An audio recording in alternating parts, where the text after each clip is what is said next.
Hi friends, ನಾನು ನಿಮ್ಮ Bharat C N ಮಾತಾಡ್ತಾ ಇರುವಂಥದ್ದು. ನಮ್ಮ ಸಂತೋಷ್ ಲಾಡ್ ಸರ್ ಫೌಂಡೇಶನ್ ವತಿಯಿಂದ ಈಗಾಗಲೇ KS ಒಂದು ಉಚಿತ ತರಗತಿಗಳು ನಡೀತಾ ಇದ್ದಾವೆ.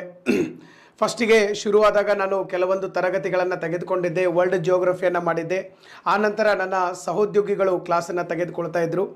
ಆಮೇಲೆ ಇವತ್ತಿನಿಂದ ಮತ್ತೆ ಕಂಟಿನ್ಯೂಯಸ್ ಆಗಿ ಇವತ್ತು ಗುರುವಾರ, ಶುಕ್ರವಾರ, ಶನಿವಾರ ಕಂಟಿನ್ಯೂಯಸ್ ಆಗಿ 3-4 ದಿನಗಳ ಕಾಲ ನನ್ನ ತರಗತಿಗಳು ಇರ್ತವೆ. ಸಂಜೆ 6 ಗಂಟೆಯಿಂದ 7 ಗಂಟೆವರೆಗಡೆ ಈ ಒಂದು ತರಗತಿಗಳು ಇರುವಂಥದ್ದು. ಸೊ ನಾವು ಈಗಾಗಲೇ ವರ್ಲ್ಡ್ ಜಿಯೋಗ್ರಫಿಯನ್ನು ನಾವು ಶುರು ಮಾಡಿದ್ದೀವಿ. ಅನೇಕ ಖಂಡಗಳು, ಅದರಲ್ಲಿರ್ತಕ್ಕಂಥ ವಿಶೇಷತೆಗಳು, ಪರ್ವತಗಳು, ಪರ್ವತ ಶ್ರೇಣಿಗಳು, ಇವೆಲ್ಲದರ ಬಗ್ಗೆ ನಾವು ನೋಡಿದ್ದೀವಿ. ಇನ್ನು ನಾವೇನು ಮಾಡೋಣ ಅಂತಂದರೆ ಇದರ ಒಂದು ಮುಂದುವರೆದ ಭಾಗವನ್ನು ನಾವು ಇವತ್ತಿನ ಒಂದು ತರಗತಿಯಲ್ಲಿ ನೋಡ್ತಾ ಹೋಗೋಣ. ಆಲ್ಮೋಸ್ಟು ನೀವೆಲ್ಲರೂ ನಮ್ಮ ಓರಿಯೆಂಟ್ ಬ್ಲ್ಯಾಕ್ ಸನ್ ಅಥವಾ ಆಕ್ಸ್ಫರ್ಡ್ ಅಟ್ಲಾಸನ್ನು ತೆಗೆದುಕೊಂಡಿರ್ಬೋದು. ಓರಿಯೆಂಟ್ ಬ್ಲ್ಯಾಕ್ ಸನ್ ಅಥವಾ ನಮ್ಮ ಇನ್ನೊಂದು ಯಾವುದು ಆಕ್ಸ್ಫರ್ಡ್ ಅಟ್ಲಾಸು, ಎರಡರೊಳಗಡೆ ಯಾವುದಾದ್ರೂ ಒಂದು ಅಟ್ಲಾಸ್ ಇದ್ದರೆ ಸಾಕು. ನೀವೀಗ ಸದ್ಯ ಏನು ಮಾಡಬೇಕಂದ್ರೆ ಆ ಒಂದು ಅಟ್ಲಾಸ್ಗಳನ್ನು ನಿಮ್ಮ ಮುಂದೆ ಇಟ್ಕೋಬೇಕು ಮತ್ತು ಒಂದು ಹೈಲೈಟರ್ ಇಟ್ಕೋಬೇಕು. ಅದ್ರ ಜೊತೆಗೆ ನಿಮ್ಮ ಒಂದು ನೋಟ್ಸ್ ಇರಬೇಕು. ನಿಮ್ಮ ನೋಟ್ಸು, ಹೈಲೈಟ್ರು, ಆಮೇಲೆ ಅಟ್ಲಾಸ್, ಈ ಮೂರು ಇರಬೇಕು. ನಾನು ಹೇಳ್ಕೊಂತ ಹೋಗ್ತೀನಿ. ಸೊ ಒಂದೊಂದೇ ನಾವು ನೋಡ್ತಾ ಹೋಗೋಣ. ಇವತ್ತಿನ ಒಂದು ತರಗತಿ ಒಳಗಡೆ ನಾವಿಲ್ಲಿ ಮುಖ್ಯವಾಗಿ ಯಾವ ಖಂಡದ ಬಗ್ಗೆ ಚರ್ಚೆ ಮಾಡ್ತಾ ಇದ್ದೀವಿ ಅಂತಂದರೆ, ನಿಮ್ಮೆಲ್ಲರ ಬಹಳ ಫೇವ್ರೇಟ್ ಆದಂತಹ ಒಂದು ಖಂಡ, that is African continent. Africa ಖಂಡದ ಬಗ್ಗೆ ಇವತ್ತು ನಾವು ಚರ್ಚೆಯನ್ನು ಮಾಡ್ತಾ ಹೋಗ್ತಾ ಇದ್ವಿ. ಆಫ್ರಿಕಾ ಖಂಡ ಭಾರತದ ಜೊತೆಗೆ ಬಹಳ ಒಳ್ಳೆಯ ಸಂಬಂಧವನ್ನು ಹೊಂದಿರುವಂಥದ್ದು. ಆಫ್ರಿಕಾದ ಜನರಿಗೂ ಭಾರತೀಯರಿಗೂ ಬಹಳ ಒಳ್ಳೆಯ ನಂಟಿರುವಂಥದ್ದು. ಮಹಾತ್ಮ ಗಾಂಧೀಜಿಯವರು ಭಾರತೀಯರು. ಅವರು ಆಫ್ರಿಕಾಕ್ಕೆ ಹೋಗಿ ಅಲ್ಲಿ ಕರಿಯರ ಒಂದು ಹಕ್ಕಿಗಾಗಿ ಹೋರಾಟವನ್ನು ಮಾಡಿದಂಥವರು, ವರ್ಣಭೇದ ನೀತಿಯ ವಿರುದ್ಧ ಹೋರಾಟವನ್ನು ಮಾಡಿದಂಥವರು. ಇನ್ನು ಅಲ್ಲಿ ಹುಟ್ಟಿದಂತಹ ನಮ್ಮ ನೆಲ್ಸನ್ ಮಂಡೇಲರವರು, ಅವರು ಕೂಡ ವರ್ಣಭೇದ ನೀತಿ, ಅಪರ್ಥೀಡ್ ಅಂತ ಕರಿತೀವಿ, ಇದರ ಬಗ್ಗೆ ಹೋರಾಟವನ್ನು ಮಾಡಿದಂಥವ್ರು. ಸೊ ಅಲ್ಲಿ ಹೋರಾಟ ಮಾಡಿದ್ದಕ್ಕಾಗಿ ಅವರನ್ನು ನಾವು ಭಾರತದಲ್ಲಿ ಭಾರತ ರತ್ನ ಪ್ರಶಸ್ತಿಯನ್ನು ಕೊಟ್ಟಿದ್ವಿ. ನಮ್ಮ ಭಾರತ ದೇಶದ ಅತ್ಯುನ್ನತ ನಾಗರಿಕ ಪ್ರಶಸ್ತಿಯಾದಂಥ ಭಾರತ ರತ್ನ ಪ್ರಶಸ್ತಿಯನ್ನು ನಾವು ಕೊಟ್ಟಿರುವಂಥದ್ದು. ಸೊ ಹೀಗೆ ನಮ್ಮದು ಮತ್ತು ಆಫ್ರಿಕಾ ಖಂಡದ ಸಂಬಂಧಗಳು ಭಾಳ ಹಳೆಯ ಸಂಬಂಧಗಳು. These are cultural linkages. ಈಗ ವ್ಯಾಪಾರ, ವಹಿವಾಟು, ಇಂಟರ್ನ್ಯಾಷನಲ್ ರಿಲೇಷನ್ನು ಎಲ್ಲ ಕೂಡ ಬೆಳೀತಾ ಇದೆ. ಸೊ ಭಾಳ ಅದ್ಭುತವಾದಂಥ ಒಂದು ಸಂಬಂಧವನ್ನು ನಾವು ಹೊಂದಿದ್ದೀವಿ. ಸೊ ಹೀಗಾಗಿ ನಮ್ಮ ಆಫ್ರಿಕಾ ಖಂಡದ ಕುರಿತಾಗಿ ಏನು ಡಿಸ್ಕಷನ್ ಐತಲ್ಲ, it is a very fantastic discussion. ಬಹಳ ಅದ್ಭುತವಾದಂಥ ಕೆಲವೊಂದು ಪಾಯಿಂಟ್ಸ್ಗಳನ್ನು ಆಫ್ರಿಕಾ ಖಂಡದ ಬಗ್ಗೆ ನೋಡ್ತಾ ಹೋಗೋಣ. ಅಲ್ಲಿರ್ತಕ್ಕಂಥ ಪರ್ವತಗಳು, ಪರ್ವತ ಶ್ರೇಣಿಗಳು, ಅಲ್ಲಿರ್ತಕ್ಕಂಥ ಸರೋವರಗಳು, ಅಲ್ಲಿರ್ತಕ್ಕಂಥ ಮರುಭೂಮಿಗಳು, ಆಮೇಲೆ ಅಲ್ಲಿರ್ತಕ್ಕಂಥ ಪ್ರಮುಖ ಕಾಡುಗಳು, ಜಲಸಂಧಿಗಳು, ಮತ್ತು ಅಲ್ಲಿನ ಕೆಲವು ದೇಶದಲ್ಲಿರ್ತಕ್ಕಂಥ ಜನಾಂಗಗಳು, ವೈಶಿಷ್ಟ್ಯತೆಗಳು, ಆಮೇಲೆ ಮಕರ ಸಂಕ್ರಾಂತಿ ವೃತ್ತ, ಕರ್ಕಾಟಕ ಸಂಕ್ರಾಂತಿ ವೃತ್ತ, ಮತ್ತು ನಮ್ಮ ಸಮಭಾಜಕ ವೃತ್ತ, 3 ವೃತ್ತಗಳು ಹಾಯಿಸಿ ಹೋದಂಥ ಜಗತ್ತಿನ ಏಕೈಕ ಖಂಡ ಇದು. ಇದೊಂದು ಸ್ಪೆಷಾಲಿಟಿ. ಯಾವುದು? ಟ್ರಾಪಿಕ್ ಆಫ್ ಕ್ಯಾನ್ಸರ್ ಅಂದರೆ ಕರ್ಕಾಟಕ ಸಂಕ್ರಾಂತಿ ವೃತ್ತ. ಮಕರ ಸಂಕ್ರಾಂತಿ ವೃತ್ತ ಅಂತಂದರೆ ಅದನ್ನು ಟ್ರಾಪಿಕ್ ಆಫ್ ಕ್ಯಾಪ್ರಿಕಾರ್ನ್ ಅಂತ ಕರಿತೀವಿ. ನೆಕ್ಸ್ಟ್ ಬರೋದು ಇಕ್ವೇಟರ್, ಸಮಭಾಜಕ ವೃತ್ತ. ಈ 3 ವೃತ್ತಗಳ ಜೊತೆಗೆ ಈ 3 ಅಕ್ಷಾಂಶಗಳು, ಈ 3 ಅಕ್ಷಾಂಶಗಳ ಜೊತೆಗೆ ಇನ್ನೊಂದು ರೇಖಾಂಶ ಇದೆ. ಯಾವ ರೇಖಾಂಶ ಇದೆಪ್ಪ ಅಂತಂದರೆ ದಟ್ ಈಸ್ 0 ಡಿಗ್ರಿ ಲಾಂಗಿಟ್ಯೂಡ್. ಈ 0 ಡಿಗ್ರಿ ಲಾಂಗಿಟ್ಯೂಡ್ ಕೂಡ ಇಲ್ಲೇ ನಮಗೆ ಹಾಯಿಸಿ ಹೋಗಿರುವಂಥದ್ದು. ಸೊ ಹೀಗಾಗಿ ಈ ರೀತಿಯಾದಂಥ ಒಂದು ವಿಶಿಷ್ಟತೆಯನ್ನು ಇದು ಹೊಂದಿರುವಂಥದ್ದು. 3 ಪ್ರಮುಖ ಅಕ್ಷಾಂಶಗಳು, 1 ಪ್ರಮುಖ ರೇಖಾಂಶ, ಇವೆಲ್ಲ ಹಾಯಿಸಿ ಹೋದಂಥ ಜಗತ್ತಿನ ಏಕೈಕ ಖಂಡ ಅಂತಂದರೆ that is Africa. So let's begin the class with African continent.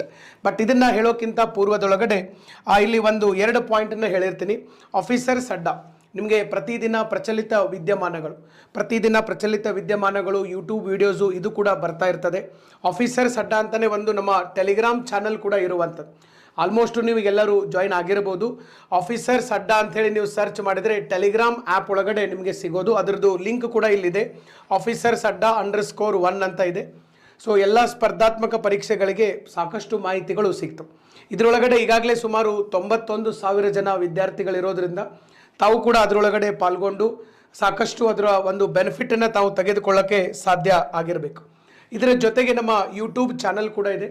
ಇದು ಹೆಸರು ಕೂಡ ಆಫೀಸರ್ಸ್ ಅಡ್ಡ ಅಂತಲೇ, ಆಫೀಸರ್ಸ್ ಅಡ್ಡ ಯೂಟ್ಯೂಬ್ ಚಾನಲ್. ಸೊ ಇಲ್ಲಿ ನಾವು ವೆರಿಫೈಡ್ ಚಾನಲ್ ಇದೆ ಯೂಟ್ಯೂಬ್ ಒಳಗಡೆ. ಪ್ರತಿ ದಿವಸ ಇಲ್ಲಿ ಸಾಕಷ್ಟು ವಿಡಿಯೋಗಳು ಬರ್ತಾ ಇರ್ತವೆ. Specially current affairs video.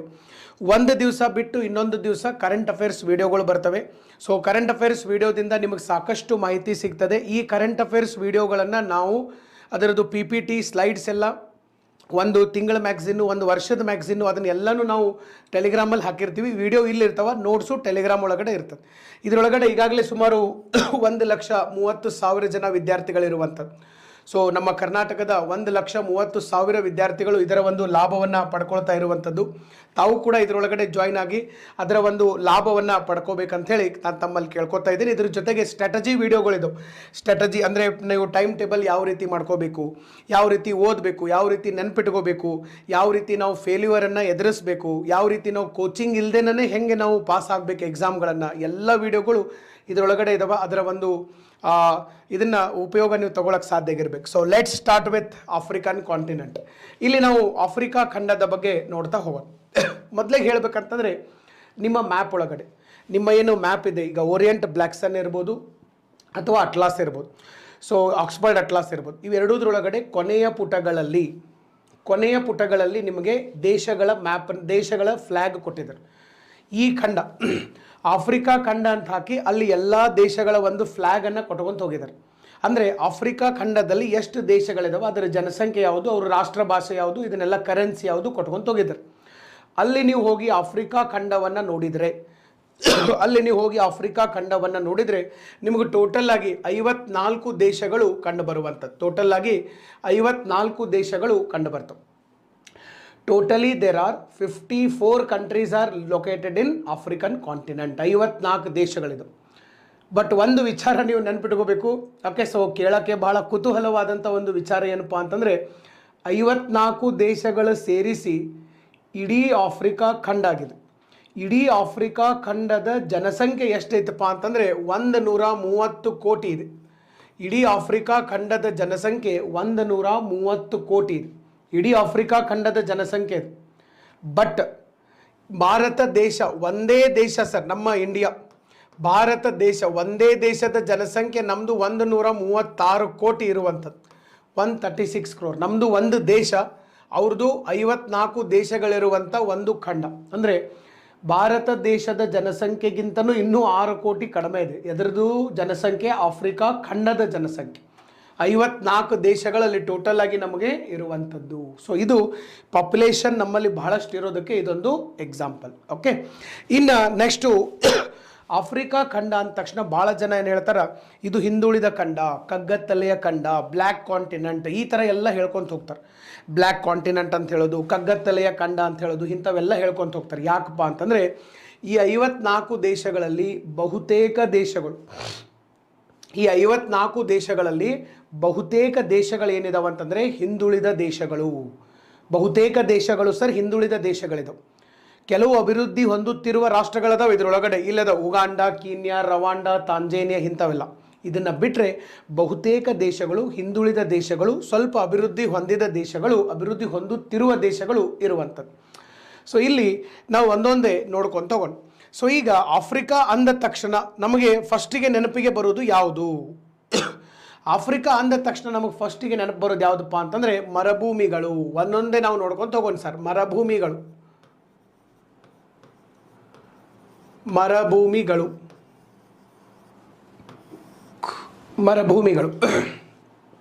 ಆಫ್ರಿಕಾದಲ್ಲಿ ಕಂಡು ಬರ್ತಕ್ಕಂತಹ ಮರುಭೂಮಿಗಳು. ಈ ಮರುಭೂಮಿಗಳ ಬಗ್ಗೆ ನಾವು ಇಲ್ಲಿ ಸ್ವಲ್ಪ ನೋಡ್ತಾ ಹೋಗುವಂಥದ್ದು.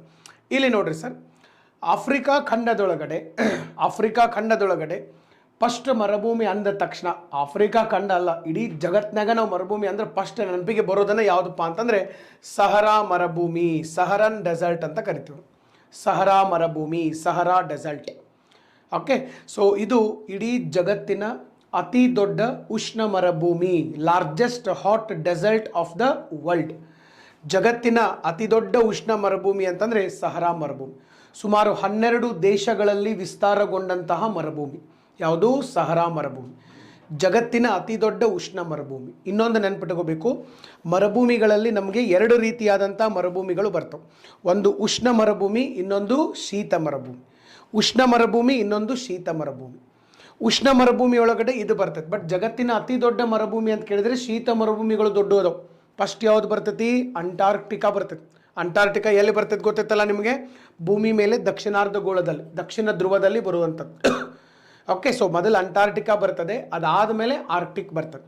ಮೊದಲು ಅಂಟಾರ್ಟಿಕಾ, ಅದಾದಮೇಲೆ ಆರ್ಕ್ಟಿಕ್. ಇವೆರಡು ಶೀತ ಮರುಭೂಮಿಗಳು, ಜಗತ್ತಿನ ಅತಿ ದೊಡ್ಡ ಶೀತ ಮರುಭೂಮಿಗಳು. ಅದಾದಮೇಲೆ ಮುಂದಿನವೆಲ್ಲ ನಮಗೆ ಬರುವಂಥದ್ದು. ಇದನ್ನು ಸ್ವಲ್ಪ ನೀವು ನೆನ್ಪಿಟ್ಕೊಳ್ಳೋಕೆ ಸಾಧ್ಯ ಆಗಿರಬೇಕು. ಇನ್ನು ನೆಕ್ಸ್ಟು ಸಹರಾ ಮರುಭೂಮಿ. ಇದಾದಮೇಲೆ ನೆಕ್ಸ್ಟ್ ಬರುವಂಥದ್ದು ಯಾವುದು? ನಮೀಬ್ ಮರುಭೂಮಿ. ಇಲ್ಲಿ ನಿಮಗೆ ಸಿಗ್ತಾ ಇದೆ ನಮೀಬ್ ಮರುಭೂಮಿ. ನಿಮ್ಮ ಮ್ಯಾಪ್ ಒಳಗಡೆ ಸ್ವಲ್ಪ ಮಾರ್ಕ್ ಮಾಡ್ತಾ ಹೋಗಿರ್ಬೇಕು. ಎಲ್ಲರ ಕಡೆ ಬಹುಶಃ ಹೈಲೈಟರ್ ಇದೆ ಅಂಥೇಳಿ ನಾನು ಭಾವಿಸಿದ್ದೀನಿ. ಹೈಲೈಟರ್ ಒಳಗಡೆ ನೀವು ಸ್ವಲ್ಪ ಮಾರ್ಕ್ ಮಾಡ್ತಾ ಹೋಗಿರಬೇಕು. ಯಾವ ಮರುಭೂಮಿ? ನಮೀಬ್ ಮರುಭೂಮಿ. ನಮೀಬ್ ಅಂತ ಕರಿತೀವಿ, ನಮೀಬ್ ಮರುಭೂಮಿ ಅಂಥೇಳಿ ಕರೆಯುವಂಥದ್ದು.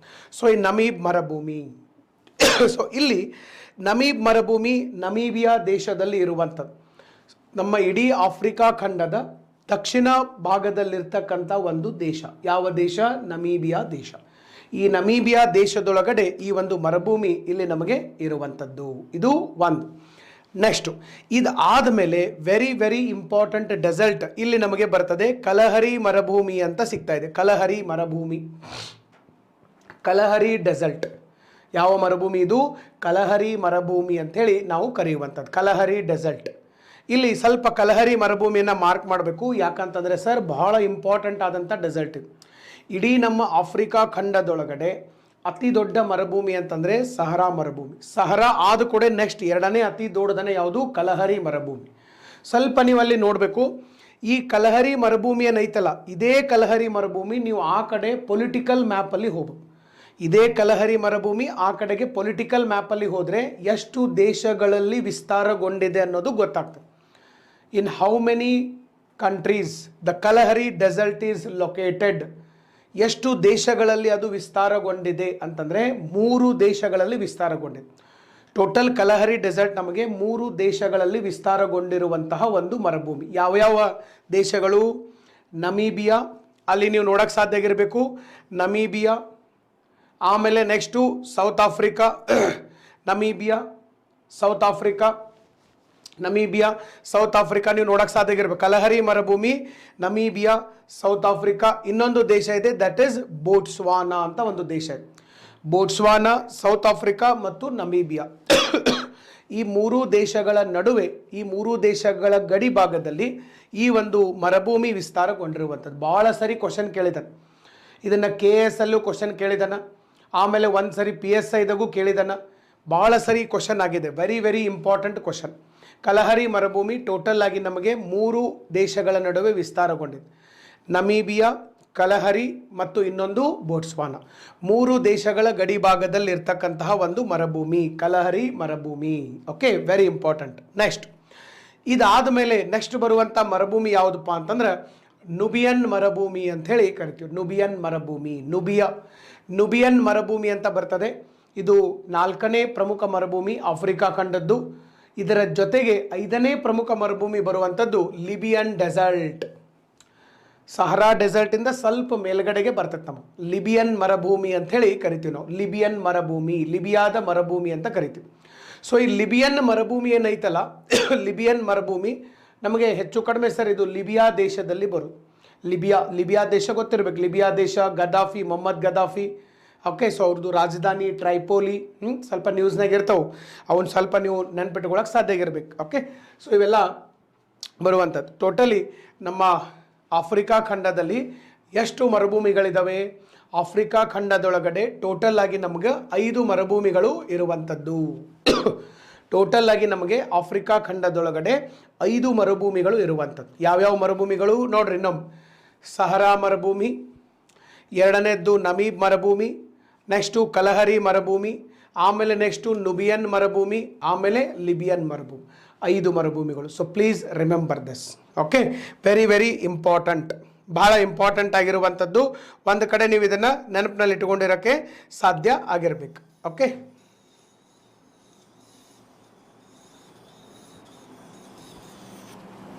ಓಕೆ. ಸೊ ಇನ್ನು ನೆಕ್ಸ್ಟ್ ಮರುಭೂಮಿಗಳಾಯಿತು. ಇನ್ನು ಮರುಭೂಮಿಗಳಾದಮೇಲೆ ನಾವು ಇಲ್ಲಿ ಏನು ಮಾಡೋಣಪ್ಪ ಅಂತಂದರೆ ಪರ್ವತಗಳು. Very important. ಪರ್ವತಗಳನ್ನು ನೋಡೋದಾತಂದರೆ ಇಲ್ಲಿ ನಮಗೆ ಸಮಭಾಜಕ ವೃತ್ತ ಕಾಣ್ತಾ ಇದೆ.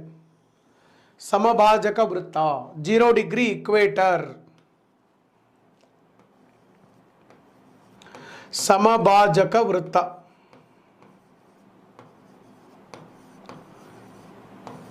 ಸಮಭಾಜಕ ವೃತ್ತ 0 ಡಿಗ್ರಿ ಇಕ್ವೇಟರ್ ಅಂತ ಕರಿತೀವಿ. ಇಲ್ಲಿ ನೀವು ನೋಡಕ್ಕೆ ಸಾಧ್ಯ ಆಗಿರಬೇಕು.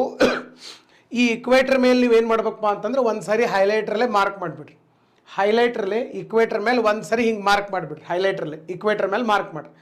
ಇಷ್ಟು ಮಾರ್ಕ್ ಮಾಡಿದ್ರಪ್ಪ ಅಂತಂದ್ರೆ, ಯಾಕಂದ್ರೆ ನಮ್ಮದು ಡಿಸ್ಕಷನ್ ಭಾಳ ಐತಿ ಸಮಭಾಜಕ ವೃತ್ತದ ಮೇಲೇ ಡಿಸ್ಕಷನ್ ಭಾಳ ಐತಿ. ಈ ಸಮಭಾಜಕ ವೃತ್ತದ ಮೇಲೆ ಒಂದು ಪರ್ವತ ಕಾಣಿಸ್ತಾ ಇದೆ, ಮೌಂಟ್ ಕೀನ್ಯಾ ಅಂತಕ್ಕಂಥ ಒಂದು ಪರ್ವತ ಐತೆ.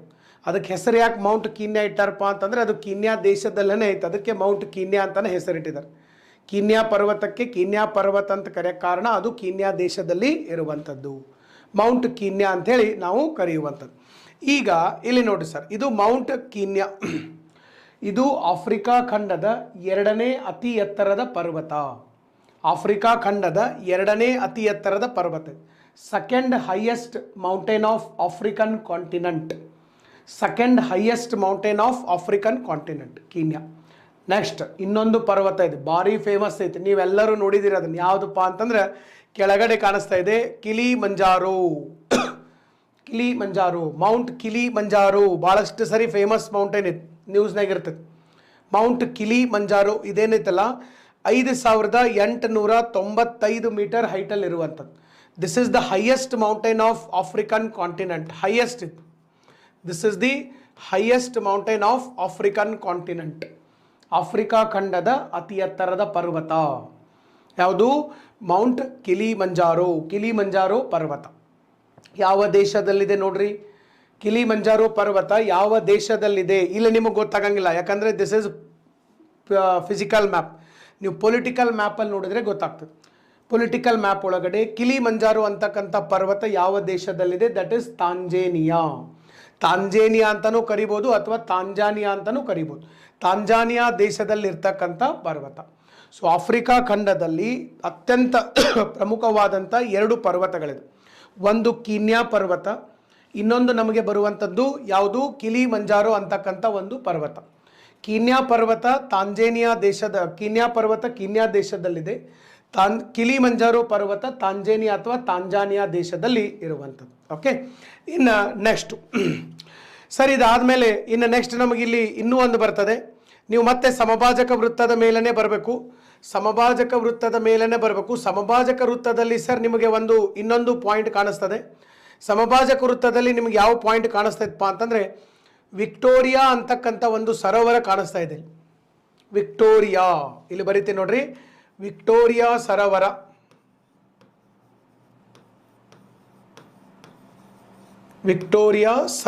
ಲೇಕ್ ವಿಕ್ಟೋರಿಯಾ ಸರೋವರ ಸಿಗ್ತಾ ಇದೆ. ವಿಕ್ಟೋರಿಯಾ ಅಂತಕ್ಕಂಥ ಸರೋವರ ಸಿಗ್ತಾ ಇದೆ ಎಲ್ಲರಿಗೂ. ಸಮಭಾಜಕ ವೃತ್ತದ ಮೇಲೇ ಐತೆ ನೋಡ್ರಿ, ಕರೆಕ್ಟ್ ಸಮಭಾಜಕ ವೃತ್ತದ ಮೇಲೆ ಐತೆ. ಸಮಭಾಜಕ ವೃತ್ತ ವಿಕ್ಟೋರಿಯಾ ಸರೋವರದ ಮೇಲೆ ಹಾಯ್ದು ಹೋದಂಥದ್ದು.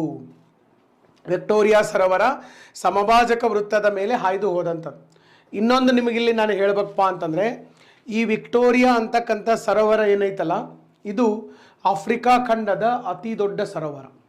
ಲಾರ್ಜೆಸ್ಟ್ ಲೇಕ್ ಇದು, largest lake of African continent. Africa ಖಂಡದ ಅತಿ ದೊಡ್ಡ ಸರೋವರ ಯಾವುದು? ನಮ್ಮ ವಿಕ್ಟೋರಿಯಾ ಸರೋವರ. ಇದನ್ನು ಕೇಳಬಹುದು ನಾಳೆ ಕ್ವಶನ್. ಒಂದು ಸರಿ ಇದನ್ನು UPSC ಒಳಗಡೆ ಕ್ವಶನ್ ಕೇಳಿದ್ದಾನೆ, IAS ಎಕ್ಸಾಮ್ ಒಳಗಡೆ. ನಾಳೆ KS ಅಲ್ಲೂ ಕೇಳಬಹುದು. IASದಾಗ ಏನು ಕೇಳಿದಾನಪ್ಪ ಅಂತಂದ್ರೆ, ಈ ಒಂದು ವಿಕ್ಟೋರಿಯಾ ಸರೋವರ ಎಷ್ಟು ದೇಶಗಳ ಗಡಿ ಭಾಗದಲ್ಲಿ ಹಂಚಿಕೆಯಾಗಿದೆ? ವಿಕ್ಟೋರಿಯಾ ಸರೋವರ ಎಷ್ಟು ದೇಶಗಳ ಗಡಿ ಭಾಗದಲ್ಲಿ ಹಂಚಿಕೆಯಾಗಿದೆ? ವಿಕ್ಟೋರಿಯಾ ಸರೋವರ, ಸೊ ಪ್ಲೀಸ್ ರಿಮೆಂಬರ್, ವಿಕ್ಟೋರಿಯಾ ಅನ್ನುವಂಥ ಸರೋವರ ಸರ್ 3 ದೇಶಗಳ ಗಡಿ ಭಾಗದಲ್ಲಿ ಹಂಚಿಕೆಯಾಗಿದೆ. ವಿಕ್ಟೋರಿಯಾ ಸರೋವರ 3 ದೇಶಗಳ ಗಡಿ ಭಾಗದಲ್ಲಿ ಹಂಚಿಕೆಯಾಗಿದೆ. ಯಾವ್ದ್ಯಾವುದು? ತಾಂಜೇನಿಯಾ, ಉಗಾಂಡ ಮತ್ತು ಇನ್ನೊಂದು ಕೀನ್ಯಾ. ತಾಂಜೇನಿಯಾ, ಉಗಾಂಡ ಮತ್ತು ಕೀನ್ಯಾ 3 ದೇಶಗಳ ಗಡಿ ಭಾಗ. ಇಲ್ಲಿ ನೀವು ನೋಡ್ಬೋದು, ಈ 3 ದೇಶಗಳು ನಿಮಗೆ ಕಂಡು ಬರುವಂಥದ್ದು. So lake Victoria is spreads between 3 countries called as Tanzania, Uganda and Kenya. Kenya, Tanzania ಮತ್ತು ಉಗಾಂಡಾಗಳ ನಡುವೆ ಹಂಚಿಕೆಯಾದಂತಹ ಸರೋವರ ಹಾಗೂ ಇಡೀ ಆಫ್ರಿಕಾ ಖಂಡದ ಅತಿ ದೊಡ್ಡ ಸರೋವರ ಯಾವುದು? ವಿಕ್ಟೋರಿಯಾ ಸರೋವರ, ಲೇಕ್ ವಿಕ್ಟೋರಿಯಾ ಅಂತೇಳಿ ಕರಿತೀವಿ. ಓಕೆ, ಇವೆರಡೂ ಸರೋವರಗಳು. ಇನ್ನೊಂದು ಸರೋವರ ಇದೆ, ಲೇಕ್ ಚಾಡ್ ಅಂತಕ್ಕಂಥ ಒಂದು ಸರೋವರ ಇದೆ. ಇಲ್ಲಿ ನೋಡ್ಬೋದು ನೀವು, ಚಾಡ್. ಇಡೀ ಆಫ್ರಿಕಾ ಖಂಡದಾಗ ಅತಿ ದೊಡ್ಡ ಸರೋವರ ಇದು ವಿಕ್ಟೋರಿಯಾ. ಎರಡನೇದು ಯಾವುದೈತಿ ಇಲ್ಲಿ? ಲೇಕ್ ಚಾಡ್ ಅಂತ, ಚಾಡ್ ಸರೋವರ. ಮತ್ತು ಎಲ್ಲೈತೆ ಸರ್ ಇದು ಚಾಡ್ ಸರೋವರ? ಸರ್ ಎಲ್ಲಿದೆ ಇದು ಚಾಡ್ ಸರೋವರ? ಇಲ್ಲಿ ನಿಮಗೆ ಕಂಡು ಬರ್ತದೆ. ಈ ಚಾಡ್ ಅನ್ನುವಂಥ ಸರೋವರ ಇಲ್ಲಿ ನಡುವೆ ಕಂಡು ಬರ್ತದೆ. ಯಾವ್ಯಾವ ದೇಶಗಳ ನಡುವೆ ಐತಿ ಇಲ್ಲಿ ನೋಡ್ರಿ. ಚಾಡ್ ಅಂತಕ್ಕಂಥದ್ದು ಒಂದು ದೇಶ, ಒಂದನೇದ್ದು. ಎರಡನೇದ್ದು ನೈಗರ್ ಅನ್ನುವಂಥದ್ದು ಒಂದು ದೇಶ. ಎರಡನೇದು ಯಾವುದು ದೇಶ ಇದೆ ಇಲ್ಲಿ? ಸೊ ನೈಗರ್ ಅನ್ನುವಂಥದ್ದು ಒಂದು ದೇಶ ಇದೆ. ಸೊ ಒಂದು ನೈಗರ್ ಅನ್ನುವಂಥ ದೇಶ ಇದೆ, ಚಾಡ್ ಅನ್ನುವಂಥ ದೇಶ ಇದೆ, ಅದರ ಜೊತೆಗೆ ನೈಜೀರಿಯಾ ದೇಶ ಇದೆ. ಆಮೇಲೆ ಇನ್ನೊಂದು ದೇಶ ಬರ್ತೈತಿ, ದಟ್ ಈಸ್ ಕ್ಯಾಮರೂನ್ ಅಂತಕ್ಕಂಥ ದೇಶ. ಈ 4 ದೇಶಗಳ ನಡುವೆ ಈ ಒಂದು ಸರೋವರ ಇರುವಂಥದ್ದು ಯಾವುದು? ಚಾಡ್ ಸರೋವರ. This is the second largest lake of the Africa. Africa ಖಂಡದ ಎರಡನೇ ಅತಿ ದೊಡ್ಡ ಸರೋವರ. ಆಫ್ರಿಕಾ ಖಂಡದ ಎರಡನೇ ಅತಿ ದೊಡ್ಡ ಸರೋವರ ಯಾವುದಪ್ಪ ಅಂತಂದರೆ ಚಾಡ್ ಸರೋವರ. ಮೊದಲನೇ ಅತಿ ದೊಡ್ಡ ಸರೋವರ ಯಾವುದಪ್ಪ ಅಂತಂದ್ರೆ ದಟ್ ಈಸ್ ಲೇಕ್ ವಿಕ್ಟೋರಿಯಾ. ಇಲ್ಲಿ ನೋಡ್ರಿ ನೀವು, ಲೇಕ್ ವಿಕ್ಟೋರಿಯಾ ನಿಮಗೆ ಇಲ್ಲಿ ಭಾರಿ ಕ್ಲಿಯರ್ ಆಗಿ ನಾನು ಇನ್ನೊಮ್ಮೆ ತೋರಿಸ್ಬೋದು ಯಾವ್ಯಾವ ದೇಶಗಳ ನಡುವೆ ಹಂಚಿಕೆ ಆಗೈತೆ ಅಂತ ಹೇಳಿ. ಸೊ ಇಲ್ಲಿ ಯಾವ ರೀತಿ ಹಂಚಿಕೆ ಆಗೈತಿ. ಓಕೆ, ಸೊ ಇಲ್ಲಿ ನೀವು ನೋಡಿದರೆ ಬರೋಬ್ಬರಿ ಗೊತ್ತಾಗ್ತದೆ. ಇಲ್ಲಿ ನೋಡ್ರಿ, ಇಲ್ಲಿ ನಮಗೆ ಲೇಕ್ ವಿಕ್ಟೋರಿಯಾ ಇದೆ, ಇಲ್ಲಿ ಕೀನ್ಯಾ ಇದೆ, ಉಗಾಂಡ ಇದೆ, ಆಮೇಲೆ ನೆಕ್ಸ್ಟು ತಾಂಜೇನಿಯಾ ಇದೆ, ಆಮೇಲೆ ಈ ಕಡೆಗೆ ರವಾಂಡ ಇದೆ. ಉಗಾಂಡ, ಕೀನ್ಯಾ ಮತ್ತು ತಾಂಜೇನಿಯಾ ಈ 3 ದೇಶಗಳ ಗಡಿ ಭಾಗದಲ್ಲಿ ಹಂಚಿಕೆಯಾದಂತಹ ಒಂದು ಸರೋವರ that is lake Victoria. Okay, ಇನ್ನು ನೆಕ್ಸ್ಟ್ ಇಲ್ಲಿ ನಾವು ಇನ್ನೊಂದು ಪಾಯಿಂಟನ್ನು ಇಲ್ಲಿ ನಾವು ನೋಡೋದಾತಂದರೆ ಇಲ್ಲಿ ನೋಡ್ರಿ, ಈಗ ನಾವು ನಮ್ಮ ಸರೋವರಗಳನ್ನು ನೋಡಿದ್ವಿ. ವಿಕ್ಟೋರಿಯಾ ಸರೋವರ ಒಂದು ನೋಡಿದ್ವಿ, ಆಮೇಲೆ ಇನ್ನೊಂದು ಚಾಡ್ ಅಂತಕ್ಕಂಥ ಇನ್ನೊಂದು ಸರೋವರವನ್ನು ನೋಡಿದ್ವಿ. ಇನ್ನು ನೆಕ್ಸ್ಟ್ ನಾವು ಏನು ಮಾಡೋಣ ಅಂತಂದರೆ ಮತ್ತೇನೇನದಾವೆ ಸರ್, ಮತ್ತೇನೇನು ವಿಶೇಷತೆಗಳು ನಮ್ಮ ಆಫ್ರಿಕಾ ಖಂಡದಲ್ಲಿ ಇರುವಂಥದ್ದು. ಮತ್ತೆ ನಾವು ನೋಡಬೇಕಪ್ಪ ಅಂತಂದರೆ ನದಿಗಳನ್ನು ನೋಡಬೇಕು. ಓಕೆ, ನದಿಗಳು ಭಾಳ ಇಂಪಾರ್ಟೆಂಟ್ ಆದಂತಹ ಪ್ರಮುಖವಾದಂತಹ ಜಿಯೋಗ್ರಫಿಕಲ್ ಫೀಚರ್. ಎಲ್ಲಿದ್ದಾವೆ ಇವು? ಆಫ್ರಿಕಾ ಖಂಡದಲ್ಲಿದ್ದಾವೆ. ಆಫ್ರಿಕಾ ಖಂಡದಲ್ಲಿ ನೀವು ನದಿಗಳನ್ನು ನೋಡಬೇಕಾದ್ರೆ ಫಸ್ಟ್ ನದಿನೇ ನಮಗೆ ಬರೋದು ಯಾವುದಪ್ಪ ಅಂತಂದರೆ ನೈಲ್ ನದಿ. ಇಡೀ ಜಗತ್ತಿನಾಗ ನದಿ ಅಂದ ಕೂಡ ನಮಗೆ ಫಸ್ಟಿಗೆ ನೆನಪು ಬರೋದನ್ನೇ ಯಾವುದಪ್ಪ ಅಂತಂದ್ರೆ ನೈಲ್ ನದಿ. ಈ ನೈಲ್ ನದಿ ಏನೈತಲ್ಲ, ಜಗತ್ತಿನ ಅತ್ಯಂತ ಉದ್ದವಾದ ನದಿ. ವರ್ಲ್ಡ್ಸ್ ಲಾಂಗೆಸ್ಟ್ ರಿವರ್, ಜಗತ್ತಿನ ಅತಿ ಉದ್ದವಾದ ನದಿ ನೈಲ್ ನದಿ. ಈಗ ನಮ್ಮ ಭಾರತದ ಪ್ರಮುಖ ನದಿ ಗಂಗಾ ನದಿ ಇದೆ, ಅತಿ ಉದ್ದವಾದ ನದಿನೂ ಗಂಗಾ ನದಿ ಇದೆ. ಈ ಗಂಗಾ ನದಿ ಹುಟ್ಟೋದು ಯಾವ ಥರ? ಒಂದು ಕಡೆ ಅಲಕ್ನಂದ, ಇನ್ನೊಂದು ಕಡೆ ಭಾಗೀರಥಿ ಬರ್ತದೆ. ಅಲಕ್ನಂದ ಪ್ಲಸ್ ಭಾಗೀರಥಿ ಸೇರಿಕೊಂಡು ಗಂಗಾ ನದಿ ಆಗ್ತದೆ. ಅದೇ ರೀತಿಯಾಗಿ ನೈಲ್ ನದಿ ಹುಟ್ಟಕ್ಕೂ 2 ನದಿಗಳ ಕಾರಣ ಅದಾವೆ. ಯಾವ್ಯಾವ ನದಿಗಳು ನೋಡ್ರಿ, ಇಲ್ಲಿ ನೈಲ್ ನದಿ ಹುಡ್ತೈತಿ. ಈ ನೈಲ್ ನದಿ ಹುಟ್ಟಬೇಕಾದ್ರೆ 2 ನದಿಗಳು ಇದಕ್ಕೆ ಬಂದು ಸೇರ್ತಾವೆ ಸರ್. ಒಂದು ವೈಟ್ ನೈಲ್ ಅಂತ ಕರಿತೀವಿ, ವೈಟ್ ನೈಲ್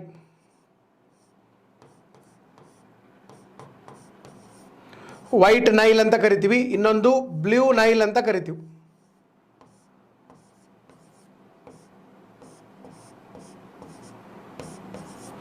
ಒಂದು ವೈಟ್ ನೈಲ್ ಅಂತ ಕರಿತೀವಿ, ಇನ್ನೊಂದನ್ನು ಬ್ಲೂ ನೈಲ್ ಅಂತ ಹೇಳಿ ಕರಿತೀವಿ ನಾವು. ಈ ವೈಟ್ ನೈಲ್ ಅನ್ನುವಂಥ ಒಂದು ಸರೋವರ, ಬ್ಲೂ ನೈಲ್ ಅನ್ನುವಂಥದ್ದು ಒಂದು ಸರೋವರದಿಂದ ನದಿಗಳು ಹುಡ್ತವೆ. ಇವೆರಡೂ ನದಿಗಳು ಸೇರಿಕೊಂಡು ಮುಖ್ಯವಾದಂತಹ ನೈಲ್ ನದಿ ನಿರ್ಮಾಣ ಆಗುವಂಥದ್ದು. ಈಗ ವೈಟ್ ನೈಲ್ ಎಲ್ಲಿಂದ ಹುಟ್ಟುತ್ತದೆ? ಈ ವೈಟ್ ನೈಲ್ ಏನೈತಲ್ಲ, ಇದು ವಿಕ್ಟೋರಿಯಾ ಸರೋವರದಿಂದ ಹುಟ್ಟೋದು. ಆಗಲೇ ನಾನು ನಿಮಗೆ ಹೇಳಿದ್ದೆ, ವಿಕ್ಟೋರಿಯಾ ಸರೋವರ ಎಲ್ಲಿದೆ? ಅದು ಆಫ್ರಿಕಾ ಖಂಡದಲ್ಲಿ ಸಮಭಾಜಕ ವೃತ್ತದ ಮೇಲಿದೆ. ಸಮಭಾಜಕ ವೃತ್ತದ ಮೇಲೆ ವಿಕ್ಟೋರಿಯಾ ಲೇಕ್ ಇದೆ. ಈ ವಿಕ್ಟೋರಿಯಾ ಲೇಕ್ದಿಂದ ಯಾವ ನದಿ ಹುಡ್ತದೆ? ವೈಟ್ ನೈಲ್ ಅನ್ನುವಂಥ ನದಿ ಹುಡ್ತದೆ. ಇದು ವಿಕ್ಟೋರಿಯಾ ಸರೋವರದಿಂದ. ಇಲ್ಲಿ ಬರೀತೀನಿ ನೋಡ್ರಿ, ಬರ್ಕೊಂಡಿರಿ ಒಂದು ಕಡೆಗೆ,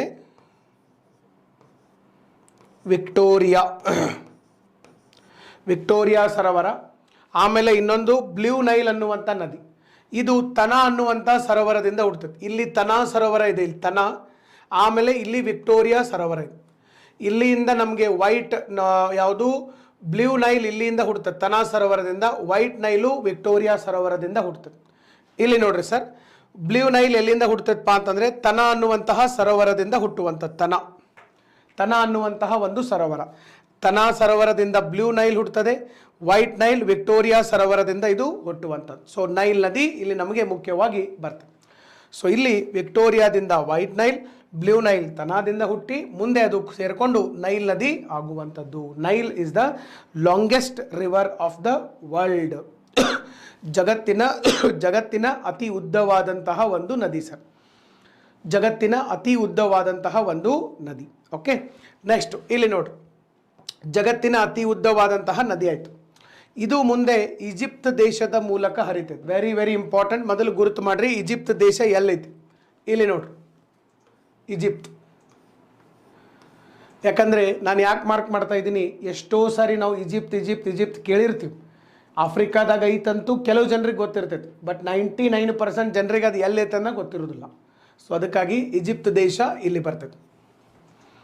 ಯಾವ ಏರಿಯಾ ಭಾರಿ ಇಂಪಾರ್ಟೆಂಟ್ ಏರಿಯಾ ಅದು. ಇದು ರೆಡ್ ಸಿ ಬರ್ತೈತಿ. ಇಲ್ಲಿ ನೋಡ್ರಿ ಬರ್ದಾರ, ಇಲ್ಲಿ ರೆಡ್ ಸಿ,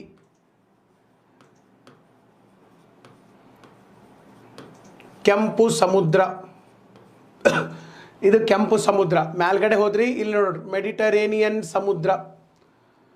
ಈ ಮೆಡಿಟರೇನಿಯನ್ ಸಮುದ್ರ ಮತ್ತು ಕೆಂಪು ಸಮುದ್ರ ಇವೆರಡೂದ್ರ ಜೊತೆ ಗಡಿ ಹಂಚಿಕೊಂಡಂಥ ದೇಶ ಯಾವುದಪ್ಪ ಆಫ್ರಿಕಾ ಖಂಡದಾಗ ಅಂತ ಕೇಳಿದ್ರೆ ನೀವು ಕಣ್ಣು ಮುಚ್ಚಿ ಹಾಕ್ಬೇಕು, ಈಜಿಪ್ಟ್ ದೇಶ.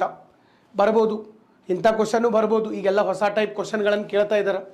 ಸೊ ಮೆಡಿಟರೇನಿಯನ್ ಸಮುದ್ರ ಮತ್ತು ಕೆಂಪು ಸಮುದ್ರದ ಜೊತೆಗೆ ಗಡಿ ಹಂಚಿಕೊಂಡಂತಹ ದೇಶ ಯಾವುದು? ಯಾವ ದೇಶವನ್ನು ಬರಿತೀರಿ ನೀವಲ್ಲಿ? ಈಜಿಪ್ಟ್ ದೇಶವನ್ನು ಬರಿತೀರಿ. ಈಜಿಪ್ಟ್ನ ರಾಜಧಾನಿ ಖೈರೋ. ಇಲ್ಲೈತೆ ನೋಡಿ, CAIRO, ಕೈರೋ. CAIRO, ಕೈರೋ ಈಜಿಪ್ಟದ ರಾಜಧಾನಿ. ಈಗ ಮೆಡಿಟರೇನಿಯನ್ ಮತ್ತು ಕೆಂಪು ಸಮುದ್ರ ಅಂದ ಕೂಡ ನಮಗೊಂದು ನೆನಪಿಗೆ ಬಂತು. ಏನು? ಮೆಡಿಟರೇನಿಯನ್ ಮತ್ತು ಕೆಂಪು ಸಮುದ್ರ, ರೆಡ್ ಸಿ ಮತ್ತು ಮೆಡಿಟರೇನಿಯನ್ ಸಮುದ್ರವನ್ನು ಸೇರಿಸಬೇಕಾಗಿತ್ತು. ಸೇರಿಸೋಕ್ಕೆ ಒಂದು ಕಾಲುವೆಯನ್ನು ಮಾಡಿದರು. ಒಂದು ಕೆನಾಲನ್ನು ಮಾಡಿದರು. ಯಾವ ಕೆನಾಲ್ ಅದು? ಎಲ್ಲರಿಗೂ ಈಗ ನೆನಪು ಬಂದೈತೆ. ಯಾವುದಪ್ಪ? ನಮ್ಮ ಸುವೇಜ್ ಕೆನಾಲ್ ಇಲ್ಲಿ ಸಿಗ್ತಾ ಇದೆ. ಇದು ಮೆಡಿಟರೇನಿಯನ್ ಸಮುದ್ರ ಇದು. ಓಕೆ, ಸೊ ಇದು ಮೆಡಿಟರೇನಿಯನ್ ಸಮುದ್ರ ಇಲ್ಲಿದೆ ಅಲ್ಲ ಸರ್, ಇದು ಮೆಡಿಟರೇನಿಯನ್ ಸಮುದ್ರ. ಓಕೆ, ಸೊ ಇನ್ನು ಕೆಳಗಡೆ ನಮಗೆ ರೆಡ್ ಸಿ ಬರ್ತದೆ, ಕೆಂಪು ಸಮುದ್ರ. ಇವನ್ನೆರಡನ್ನೂ ಸೇರ್ಸಾಕಿ ಇಲ್ಲಿ ಏನು ಮಾಡಿರಪ್ಪ ಅಂತಂದ್ರೆ ಒಂದು ಕೆನಾಲನ್ನು ಮಾಡಿದರು. ಈ ಕೆನಾಲನ್ನೇ ನಾವು ಏನಂತ ಕರಿತೀವಿ? ಸುವೇಜ್ ಕೆನಾಲ್ ಅಂತ ಕರಿತೀವಿ. ಸುವೇಜ್ ಕೆನಾಲ್ ಅಂತೇಳಿ ನಾವು ಕರೆಯುವಂಥದ್ದು, Suez canal. So Suez canal ಯಾವ ಎರಡು ಸಮುದ್ರಗಳನ್ನು ಸೇರಿಸ್ತದೆ? ರೆಡ್ ಸಿ ಮತ್ತು ಮೆಡಿಟರೇನಿಯನ್ ಸಿ. ಇದು ನಿಮಗೆ ಗೊತ್ತಿರಕ್ಕೆ ಸಾಧ್ಯ ಇರಬೇಕು. ಓಕೆ, ನೆಕ್ಸ್ಟ್ ಇಲ್ಲಿ ನೋಡ್ರಿ, ಈಗ ಈಜಿಪ್ಟ್ ದೇಶದ ಬಗ್ಗೆ ನಾವು ನೋಡಿದ್ವಿ. ಯಾಕೆ ನಾನು ನಿಮಗೆ ಇದನ್ನೆಲ್ಲ ಹೇಳಿದೆ? ಈಜಿಪ್ಟ್ ಬಗ್ಗೆ ನಮಗೆ ಗೊತ್ತಿರಬೇಕು ಯಾವಾಗಿದ್ರು. ಈಜಿಪ್ಟ್ ದೇಶದ ಮುಖಾಂತರ ಹರಿತೈತಿ ನದಿ. ಇಲ್ಲಿ ನೋಡ್ರಿ, ಇಲ್ಲಿಂದ ನಮಗೆ ವೈಟ್ ನೈಲ್ ಬರ್ತದೆ, ಇಲ್ಲಿಂದ ನಮಗೆ ಬ್ಲೂ ನೈಲ್ ಬರ್ತದೆ, ಇನ್ನೊಂದು ನದಿ ಬರ್ತೈತಿ ಇದಕ್ಕೆ. ಈಗ ಹೆಂಗೆ ಗಂಗಾ ನದಿಗೆ ಅಲಕ್ನಂದ ಭಾಗೀರಥಿ ಬಂದು ಮುಂದೆ ಮತ್ತೆ ಯಮುನಾನು ಬಂದು ಸೇರ್ತೈತಲ್ಲ, ಹಂಗೆ ಯಮುನಾ ನದಿ ಜಾಗದಾಗ ಇಲ್ಲಿ ಯಾವುದೈತಿ? ಅಟ್ಬಾರಾ ಅಂತಂದೈತಿ. ಅಟ್ಬಾರಾ ನದಿ ಅಂತ ಐತಿ. ಅದು ಕೂಡ important river of Africa and important tributary of Nile ನದಿಯ ಪ್ರಮುಖ ಉಪನದಿ. ಇವು ಬಂದು ಸೇರ್ತವೆ. ಇದೆಲ್ಲ ಆಗಿ ನೈಲ್ ನದಿಯಾಗಿ ಈಜಿಪ್ಟ್ ದೇಶದ ಮೂಲಕ ಹಾಯ್ದು ಹೋಗ್ತದೆ. ಈಜಿಪ್ಟು ಪಕ್ಕಾ ಬರಡು ಭೂಮಿ. ಈಜಿಪ್ತಕ್ಕೆ ಒಟ್ಟ ದೇವ್ರು ಮಳೆ ಕೊಟ್ಟಿಲ್ಲ. ದೇವ್ರು ಒಟ್ಟ ಮಳೆ ಆಗಂಗಿಲ್ಲ. ದೇವ್ರು ಅಂತಂದರೆ ನಿಸರ್ಗ, ಒಟ್ಟ ಮಳೆ ಆಗೋದಿಲ್ಲ. ಆದರೂ ಕೂಡ ಅಲ್ಲಿ ನೀರಿದೆ. ಹೆಂಗೆ? ಈ ಒಂದು ನದಿ ಐತಂತೆ. ಈ ನದಿ ಇದ್ದಿದ್ದಕ್ಕೇ ಅಲ್ಲಿ ನಾಗರಿಕತೆಗಳು ಉಗಮಗೊಂಡಿದ್ದಾವೆ. Egypt is a gift of Nile ಅಂತ ಕರೀತಾರೆ. ನೈಲ್ ನದಿಯ ವರಪ್ರಸಾದ. ಯಾಕಂದರೆ ಒಂದು ವೇಳೆ ನೈಲಲ್ಲಿ ಇರಲಿಲ್ಲ ಅಂದರೆ ಈಜಿಪ್ಟ್ ದೇಶದ ಈಜಿಪ್ತಿಯನ್ ಸಿವಿಲೈಸೇಷನ್ ಬರ್ತಿರ್ಲಿಲ್ಲ. ಅಷ್ಟು ಇಂಪಾರ್ಟೆಂಟ್ ಇರುವಂಥದ್ದು. ಓಕೆ, ಸೊ ಈಗ ಇಲ್ಲಿ ನೋಡಿ, ಈಗ ಈಜಿಪ್ಟ್ ದೇಶದೊಳಗಡೆ ಮರುಭೂಮಿ ಐತೆ ಸರ್, ನುಬಿಯನ್ ಮರುಭೂಮಿ ಐತಿ. ಮರುಭೂಮಿ ಒಳಗೆ ನಾವು ನೋಡಿದಂಗೆ ಭಾರತ ದೇಶ ಇರ್ಬೋದು ಅಥವಾ ಬೇರೆ ಯಾವುದೇ ದೇಶ ಇರ್ಬೋದು, ಭೂಮಿಯ ಮೇಲೆ ಯಾವುದೇ ದೇಶದಲ್ಲಿ ಒಂದು ಮರುಭೂಮಿ ಒಳಗಡೆ ಒಂದು ನದಿ ಹೋಯ್ತಪ್ಪ ಅಂತಂದರೆ ಹೆಚ್ಚಾಗಿ ಅದು ವಾಪಸ್ ಬರುವುದಿಲ್ಲ. ನದಿ ಅಲ್ಲೇ ಆರಿ ಹೋಗ್ಬಿಡ್ತೈತಿ. ಅಲ್ಲಿರ್ತಕ್ಕಂಥ ಹವಾಮಾನ, ತಾಪಮಾನಕ್ಕೆ ನೀರು ಕಾಯ್ದು ಆವಿಯಾಗಿ ಹೋಗ್ಬಿಡ್ತೈತಿ. ನದಿ ಮರುಭೂಮಿಯನ್ನು ದಾಟಿ ಸಕ್ಸಸ್ಫುಲ್ಲಾಗಿ ಹೊರಗಡೆ ಬರುವುದಿಲ್ಲ. ಬಟ್ ಇಲ್ಲಿ ಆಫ್ರಿಕಾ ಖಂಡದಲ್ಲಿ ಈಜಿಪ್ಟ್ ದೇಶದಲ್ಲಿ ನದಿ ಮರುಭೂಮಿಯ ಮುಖಾಂತರ ಹಾಯ್ದು ದಕ್ಷಿಣ ಈಜಿಪ್ತಿಂದ ಉತ್ತರ ಈಜಿಪ್ಟ್ವರೆಗೂ ಹೋಗಿ ಸಕ್ಸಸ್ಫುಲ್ಲಾಗಿ ಇದು ಹೊರಗಡೆ ಬಂದು ಸಮುದ್ರವನ್ನು ಸೇರ್ತದೆ. ಇದು ವಿಶೇಷತೆ.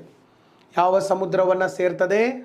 ಮೆಡಿಟರೇನಿಯನ್ ಸಮುದ್ರವನ್ನು ಸೇರ್ತದೆ.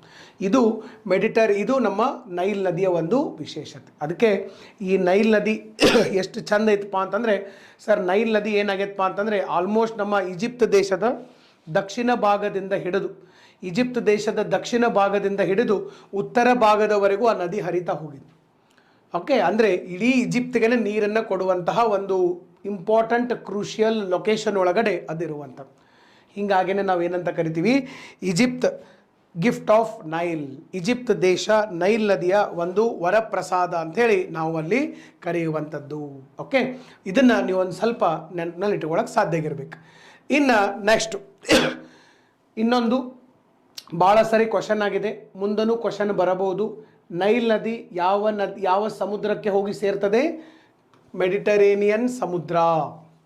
ಭಾಳ ಜನ ರೆಡ್ ಸಿ ಅಂತ ತಿಳ್ಕೊತಾರೆ. ಕೆಂಪು ಸಮುದ್ರ ಅಲ್ಲ, ಕೆಂಪು ಸಮುದ್ರ ಸಮೀಪ ಐತಷ್ಟೇ, ಬಟ್ ಅಲ್ಲಿ ಹೋಗಿ ಸೇರುವುದಿಲ್ಲ. Please try to clarify this. Okay, ಇದನ್ನು ಮೊದಲು ಕ್ಲಾರಿಟಿ ಇಡುವ. ಕೆಂಪು ಸಮುದ್ರಕ್ಕೆ ಭಾಳ ಸಮೀಪ ಹೋದರೂ ಕೂಡ ಕೆಂಪು ಸಮುದ್ರಕ್ಕೆ ಸೇರೋದಿಲ್ಲ. ಎಲ್ಲಿ ಹೋಗಿ ಸೇರ್ತೈತಿ? ಮೆಡಿಟರೇನಿಯನ್ ಸಮುದ್ರವನ್ನು ಸೇರುವಂಥದ್ದು. ಓಕೆ, ಸೊ ಈಗ ನಾವು ನೈಲ್ ನದಿಯನ್ನು ನೋಡಿದ್ದೀವಿ ಸರ್. ಇನ್ನು ಆಫ್ರಿಕಾದೊಳಗಡೆ ಇದನ್ನು ಬಿಟ್ಟು ಇನ್ನೂ ಸಾಕಷ್ಟು ನದಿಗಳಿದಾವೆ. ಓಕೆ, ಇನ್ನೂ ಸಾಕಷ್ಟು ನಮಗೆ ನದಿಗಳಿರುವಂಥದ್ದು. ಈ ನದಿಗಳ ಬಗ್ಗೆ ಎಲ್ಲ ನಾವು ಒಂದು ಸ್ವಲ್ಪ ಮಾಹಿತಿಯನ್ನು ಸರ್ ಇಲ್ಲಿ ನೋಡ್ಕೊಂಡು ತಗೊಂಡು, ನೈಲ್ ನದಿ ಬಿಟ್ಟರೆ ನಮಗೆ ಮತ್ತೆ ಯಾವ ನದಿಗಳು ಇಲ್ಲಿದಾವ? ಇಲ್ಲಿ ನಾನು ಮುಂದಿನ ಒಂದು ಸ್ಲೈಡ್ ಒಳಗಡೆ ಇಲ್ಲೇ ತೋರಿಸ್ತೀನಿ. ಒಂದೇ ನಿಮಿಷ. ಹಾಂ, ಇಲ್ಲಿ ಇನ್ನೊಂದಿಷ್ಟು ನದಿಗಳಿದಾವೆ. ಈಗ ನಾವು ನೋಡಿದ್ದು ಯಾವುದಪ್ಪ ಅಂತಂದರೆ ನೈಲ್ ನದಿ. ಇಲ್ಲಿ ನೋಡ್ರಿ, ವೈಟ್ ನೈಲು, ಬ್ಲೂ ನೈಲ್ ಇವೆರಡೂ ಸೇರಿಕೊಂಡು ನೈಲ್ ನದಿ ಆಗಿತ್ತು. ಇನ್ನು ನೆಕ್ಸ್ಟು ಇಲ್ಲಿ ಇನ್ನೊಂದು ಸಿಗ್ತಾ ಇದೆ, ಕಾಂಗೋ ನದಿ ಅಂತ ಬರ್ತದೆ. ಕಾಂಗೋ ಅಥವಾ ಜೈರೆ ನದಿ ಅಂತ ಕರಿತೀವಿ. ಇದು ಇಲ್ಲಿ ನಮಗೆ ಸಮಭಾಜಕ ವೃತ್ತ ಇಲ್ಲಿ ಬರ್ತದೆ. ಸಮಭಾಜಕ ವೃತ್ತವನ್ನು 2 ಬಾರಿ ಹಾಯ್ದು ಹೋಗುವಂಥ ನದಿ ಕಾಂಗೋ ನದಿ. The only river which cuts the equator twice, that is Congo. Next ಕೆಳಗಡೆ ಇನ್ನೊಂದು ನದಿ ಇದೆ, ಇಲ್ಲಿ ಲಿಂಪೋಂಪೋ ಅಂತ ನದಿ ಇದೆ. ಬಹುಶಃ ಇಲ್ಲಿ ಮ್ಯಾಪ್ ಒಳಗಡೆ ಕೊಟ್ಟಿಲ್ಲ. ಲಿಂಪೋಂಪೋ ಅಂತ ನದಿ ಇದೆ. ಇಲ್ಲಿ ನೋಡ್ರಿ, ಇಲ್ಲಿ ನಿಮಗೆ ತೋರಿಸ್ತೀನಿ ನಾನು. ಇಲ್ಲಿ ಮೊದಲೇದು ಯಾವುದಪ್ಪ ಅಂತಂದರೆ ಕಾಂಗೋ ನದಿ. ಇಲ್ಲಿ ಕಾಂಗೋ ನದಿ ಹೋಗ್ತಾ ಇದೆ. ಕಾಂಗೋ ನದಿ ಸಮಭಾಜಕ ವೃತ್ತವನ್ನು 2 ಬಾರಿ ಹಾಯ್ದು ಹೋಗಿದೆ. Congo, the only river on planet earth which cuts the equator twice. 2 ಬಾರಿ ಸಮಭಾಜಕ ವೃತ್ತವನ್ನು ಹಾಯ್ದು ಹೋದ ನದಿ ಕಾಂಗೋ ನದಿ. ನೆಕ್ಸ್ಟು ಇಲ್ಲಿ ಇನ್ನೊಂದು ಬರ್ತದೆ, ಲಿಂಪೋಂಪೋ ಅಂತ ಬರ್ತದೆ. ಇಲ್ಲಿ ನೋಡ್ರಿ, ಇಲ್ಲಿದೆ ಲಿಂಪೋಂಪೋ. ಇಲ್ಲಿ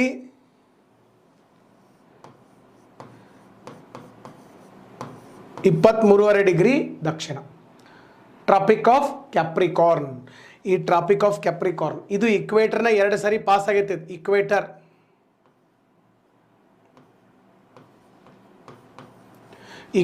ಇದು ಯಾವುದಿದು? Tropic of Capricorn. ಇದು ಟ್ರಾಪಿಕ್ ಆಫ್ ಕ್ಯಾಪ್ರಿಕಾರ್ನ್. ಇದು ಕ್ಯಾಪ್ರಿಕಾರ್ನ್ ಇದೆ, ಇಲ್ಲಿ ಇಕ್ವೇಟರ್ ಇದೆ. ಸೊ ಹೀಗಾಗಿ ಇಲ್ಲಿ ಇದು ಲಿಂಪೋಂಪೋ ಅನ್ನುವಂತಹ ನದಿ ಮಕರ ಸಂಕ್ರಾಂತಿ ವೃತ್ತವನ್ನು 2 ಬಾರಿ ಹಾಯ್ದು ಹೋದಂತಹ ಒಂದು ನದಿ. 2 ಬಾರಿ ಸಮಭಾಜಕ ವೃತ್ತ 2 ಬಾರಿ ಹಾಯ್ದು ಹೋದಂಥದ್ದು ಕಾಂಗೋ. ಮಕರ ಸಂಕ್ರಾಂತಿ ವೃತ್ತವನ್ನು 2 ಬಾರಿ ಹಾಯ್ದು ಹೋದಂಥದ್ದು ಯಾವುದಿದೆ ನಮಗೆ? ಲಿಂಪೋಂಪೋ. ನೆನ್ಪಿಟ್ಕೊಡ್ರಿ, ಕೇಳಬಹುದು. ನೆಕ್ಸ್ಟ್ ಇಲ್ಲಿ ಇನ್ನೊಂದು ನದಿ ಬರ್ತದೆ. ಯಾವುದಪ್ಪ ಅಂತಂದರೆ ನೆಕ್ಸ್ಟ್ ಬರುವಂಥದ್ದು ದಟ್ ಈಸ್ ಜಾಂಬೇಜಿ ನದಿ. ಜಾಂಬೇಜಿ ಇಲ್ಲಿ ಬರಿತೀನಿ ನೋಡ್ರಿ.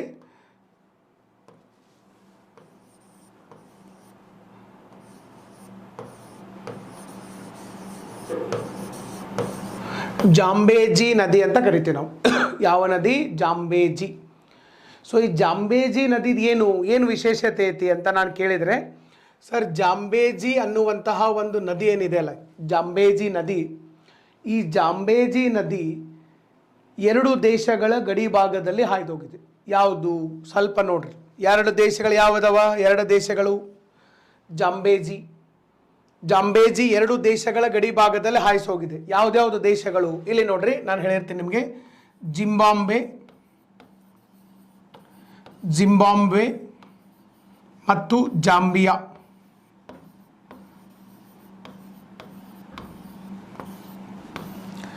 ಓಕೆ, ಜಿಂಬಾಬ್ವೆ ಮತ್ತು ಇನ್ನೊಂದು ಯಾವುದಿದೆ, ಜಾಂಬಿಯಾ. ಎರಡು ದೇಶಗಳ ಗಡಿ ಭಾಗದಲ್ಲಿ ಹಾಯ್ದು ಹೋದಂತಹ ಒಂದು ನದಿ ಜಾಂಬೇಜಿ ನದಿ, ಜಿಂಬಾಬ್ವೆ ಮತ್ತು ಜಾಂಬಿಯಾ.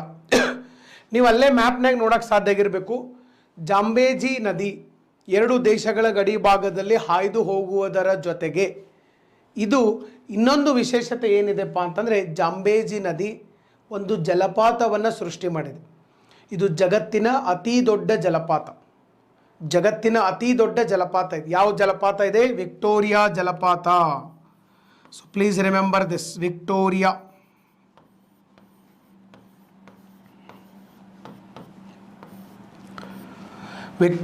ಜಲಪಾತ ಅಂತೇಳಿ ಕರಿತೀವಿ ನಾವು. ಜಗತ್ತಿನ ಅತಿ ದೊಡ್ಡ ಜಲಪಾತ ಯಾವುದಿದೆಪ್ಪ ಅಂತಂದರೆ ವಿಕ್ಟೋರಿಯಾ ಜಲಪಾತ ಇರುವಂಥದ್ದು. ವಿಕ್ಟೋರಿಯಾ ಫಾಲ್ಸ್ ಅಂಥೇಳಿ ಕರಿತೀವಿ ಸರ್. ವಿಕ್ಟೋರಿಯಾ ಜಲಪಾತ ಜಗತ್ತಿನ ಅತಿ ದೊಡ್ಡ ಜಲಪಾತ, ವಿಕ್ಟೋರಿಯಾ ಜಲಪಾತ. So please remember this, Victoria ಜಲಪಾತ. ಇದು ಜಗತ್ತಿನ ಎರಡನೇ ಅತಿ ದೊಡ್ಡ ಜಲಪಾತ. ಈಗಾಗಲೇ ನಾವು ಅಮೇರಿಕಾ ಖಂಡ ಹೇಳಬೇಕಾದಾಗ ನಿಮಗೆ ಹೇಳಿದ್ದೀನಿ ನಾನು. ಅಮೇರಿಕಾ ಖಂಡ ಹೇಳಬೇಕಾದಾಗ ಏನು ಹೇಳಿದ್ದೀನಿ? ಜಗತ್ತಿನ ಅತಿ ದೊಡ್ಡ ಜಲಪಾತ ಯಾವುದಿದೆ? ನಯಾಗರ ಇದೆ. ಫಸ್ಟ್ ನಯಾಗರ ಇದೆ, ಎರಡನೇದು ಯಾವುದಿದೆ? ವಿಕ್ಟೋರಿಯಾ ಜಲಪಾತ ಇರುವಂಥದ್ದು. ಫಸ್ಟು ನಯಾಗರು, ಆಮೇಲೆ ವಿಕ್ಟೋರಿಯಾ ಜಲಪಾತ ಇರುವಂಥದ್ದು. ಓಕೆ, ನೆಕ್ಸ್ಟ್ ಇನ್ನು ಯಾವ್ದು ಬರ್ತತಿ ಇಲ್ಲಿ ನೋಡ್ರಿ, ಆರೆಂಜ್ ನದಿ ಇಲ್ಲಿ ದಕ್ಷಿಣ ಭಾಗದಲ್ಲಿರುವಂಥದ್ದು. ಇದು ಎರಡು ದೇಶಗಳ ಗಡಿ ಭಾಗದಲ್ಲಿ ಹೋಗಿದೆ. ಓಕೆ, ಸೊ ಇಲ್ಲಿ ನಮೀಬಿಯಾ ಮತ್ತು ಸೌತ್ ಆಫ್ರಿಕಾ, ನಮೀಬಿಯಾ ಮತ್ತು ಇನ್ನೊಂದು ಸೌತ್ ಆಫ್ರಿಕಾ ದೇಶಗಳ ಗಡಿ ಭಾಗದಲ್ಲಿ ಇದು ಹಾಯಿಸಿ ಹೋದಂಥದ್ದು. ನಮೀಬಿಯಾ ಇದೆ. ಓಕೆ, ಸೊ ನಮೀಬಿಯಾ ಮತ್ತು ದಕ್ಷಿಣ ಆಫ್ರಿಕಾ ದೇಶಗಳ ಗಡಿ ಭಾಗದಲ್ಲಿ ಹಾಯಿಸಿ ಹೋದಂತಹ ನದಿ ನಮ್ಮ ಯಾವ ನದಿ ಇದೆ? ಆರೆಂಜ್ ನದಿ. ಓಕೆ, ಸೊ ಇಲ್ಲಿ ನಮೀಬಿಯಾ ದೇಶ ಇದೆ, ಆಮೇಲೆ ಇಲ್ಲಿ ಸೌತ್ ಆಫ್ರಿಕಾ ಇದೆ. ನಮೀಬಿಯಾ ಮತ್ತು ಸೌತ್ ಆಫ್ರಿಕಾ ದೇಶಗಳ ಗಡಿ ಭಾಗದಲ್ಲಿ ಹಾಯ್ದು ಹೋದಂಥ ನದಿ that is okay, so orange ನದಿ. ನೆಕ್ಸ್ಟ್ ಬರುವಂಥದ್ದು ಯಾವುದು ಸರ್? ಇಲ್ಲಿ ನೋಡ್ರಿ, ಇನ್ನು ನೆಕ್ಸ್ಟು ಕೆಲವೊಂದು ನದಿಗಳಿದ್ದಾವೆ, ಬಟ್ ಅವು ಅಂಥ ಇಂಪಾರ್ಟೆಂಟ್ ಇಲ್ಲ. ಆಫ್ರಿಕಾದಾಗ ಸಿಕ್ಕಾಪಟ್ಟೆ ನದಿಗಳಿದಾವೆ, ಬಟ್ ಎಲ್ಲ ನದಿಗಳು ನಮಗೆ ಇಂಪಾರ್ಟೆಂಟ್ ಇರೋದಿಲ್ಲ. ಕೆಲವು ನದಿಗಳು ಮಾತ್ರ ನಮಗೆ ಇಂಪಾರ್ಟೆಂಟ್ ಆಗಿ ಇರುವಂಥದ್ದು. ಇನ್ನು ನೆಕ್ಸ್ಟ್ ಸರ್ ಇಲ್ಲಿ ನೋಡ್ರಿ, ಒಂದು ಹೇಳಬೇಕಪ್ಪ ಅಂತಂದರೆ ಆಫ್ರಿಕಾ ಖಂಡದೊಳಗಡೆ 1 ಮಿನಿಟ್,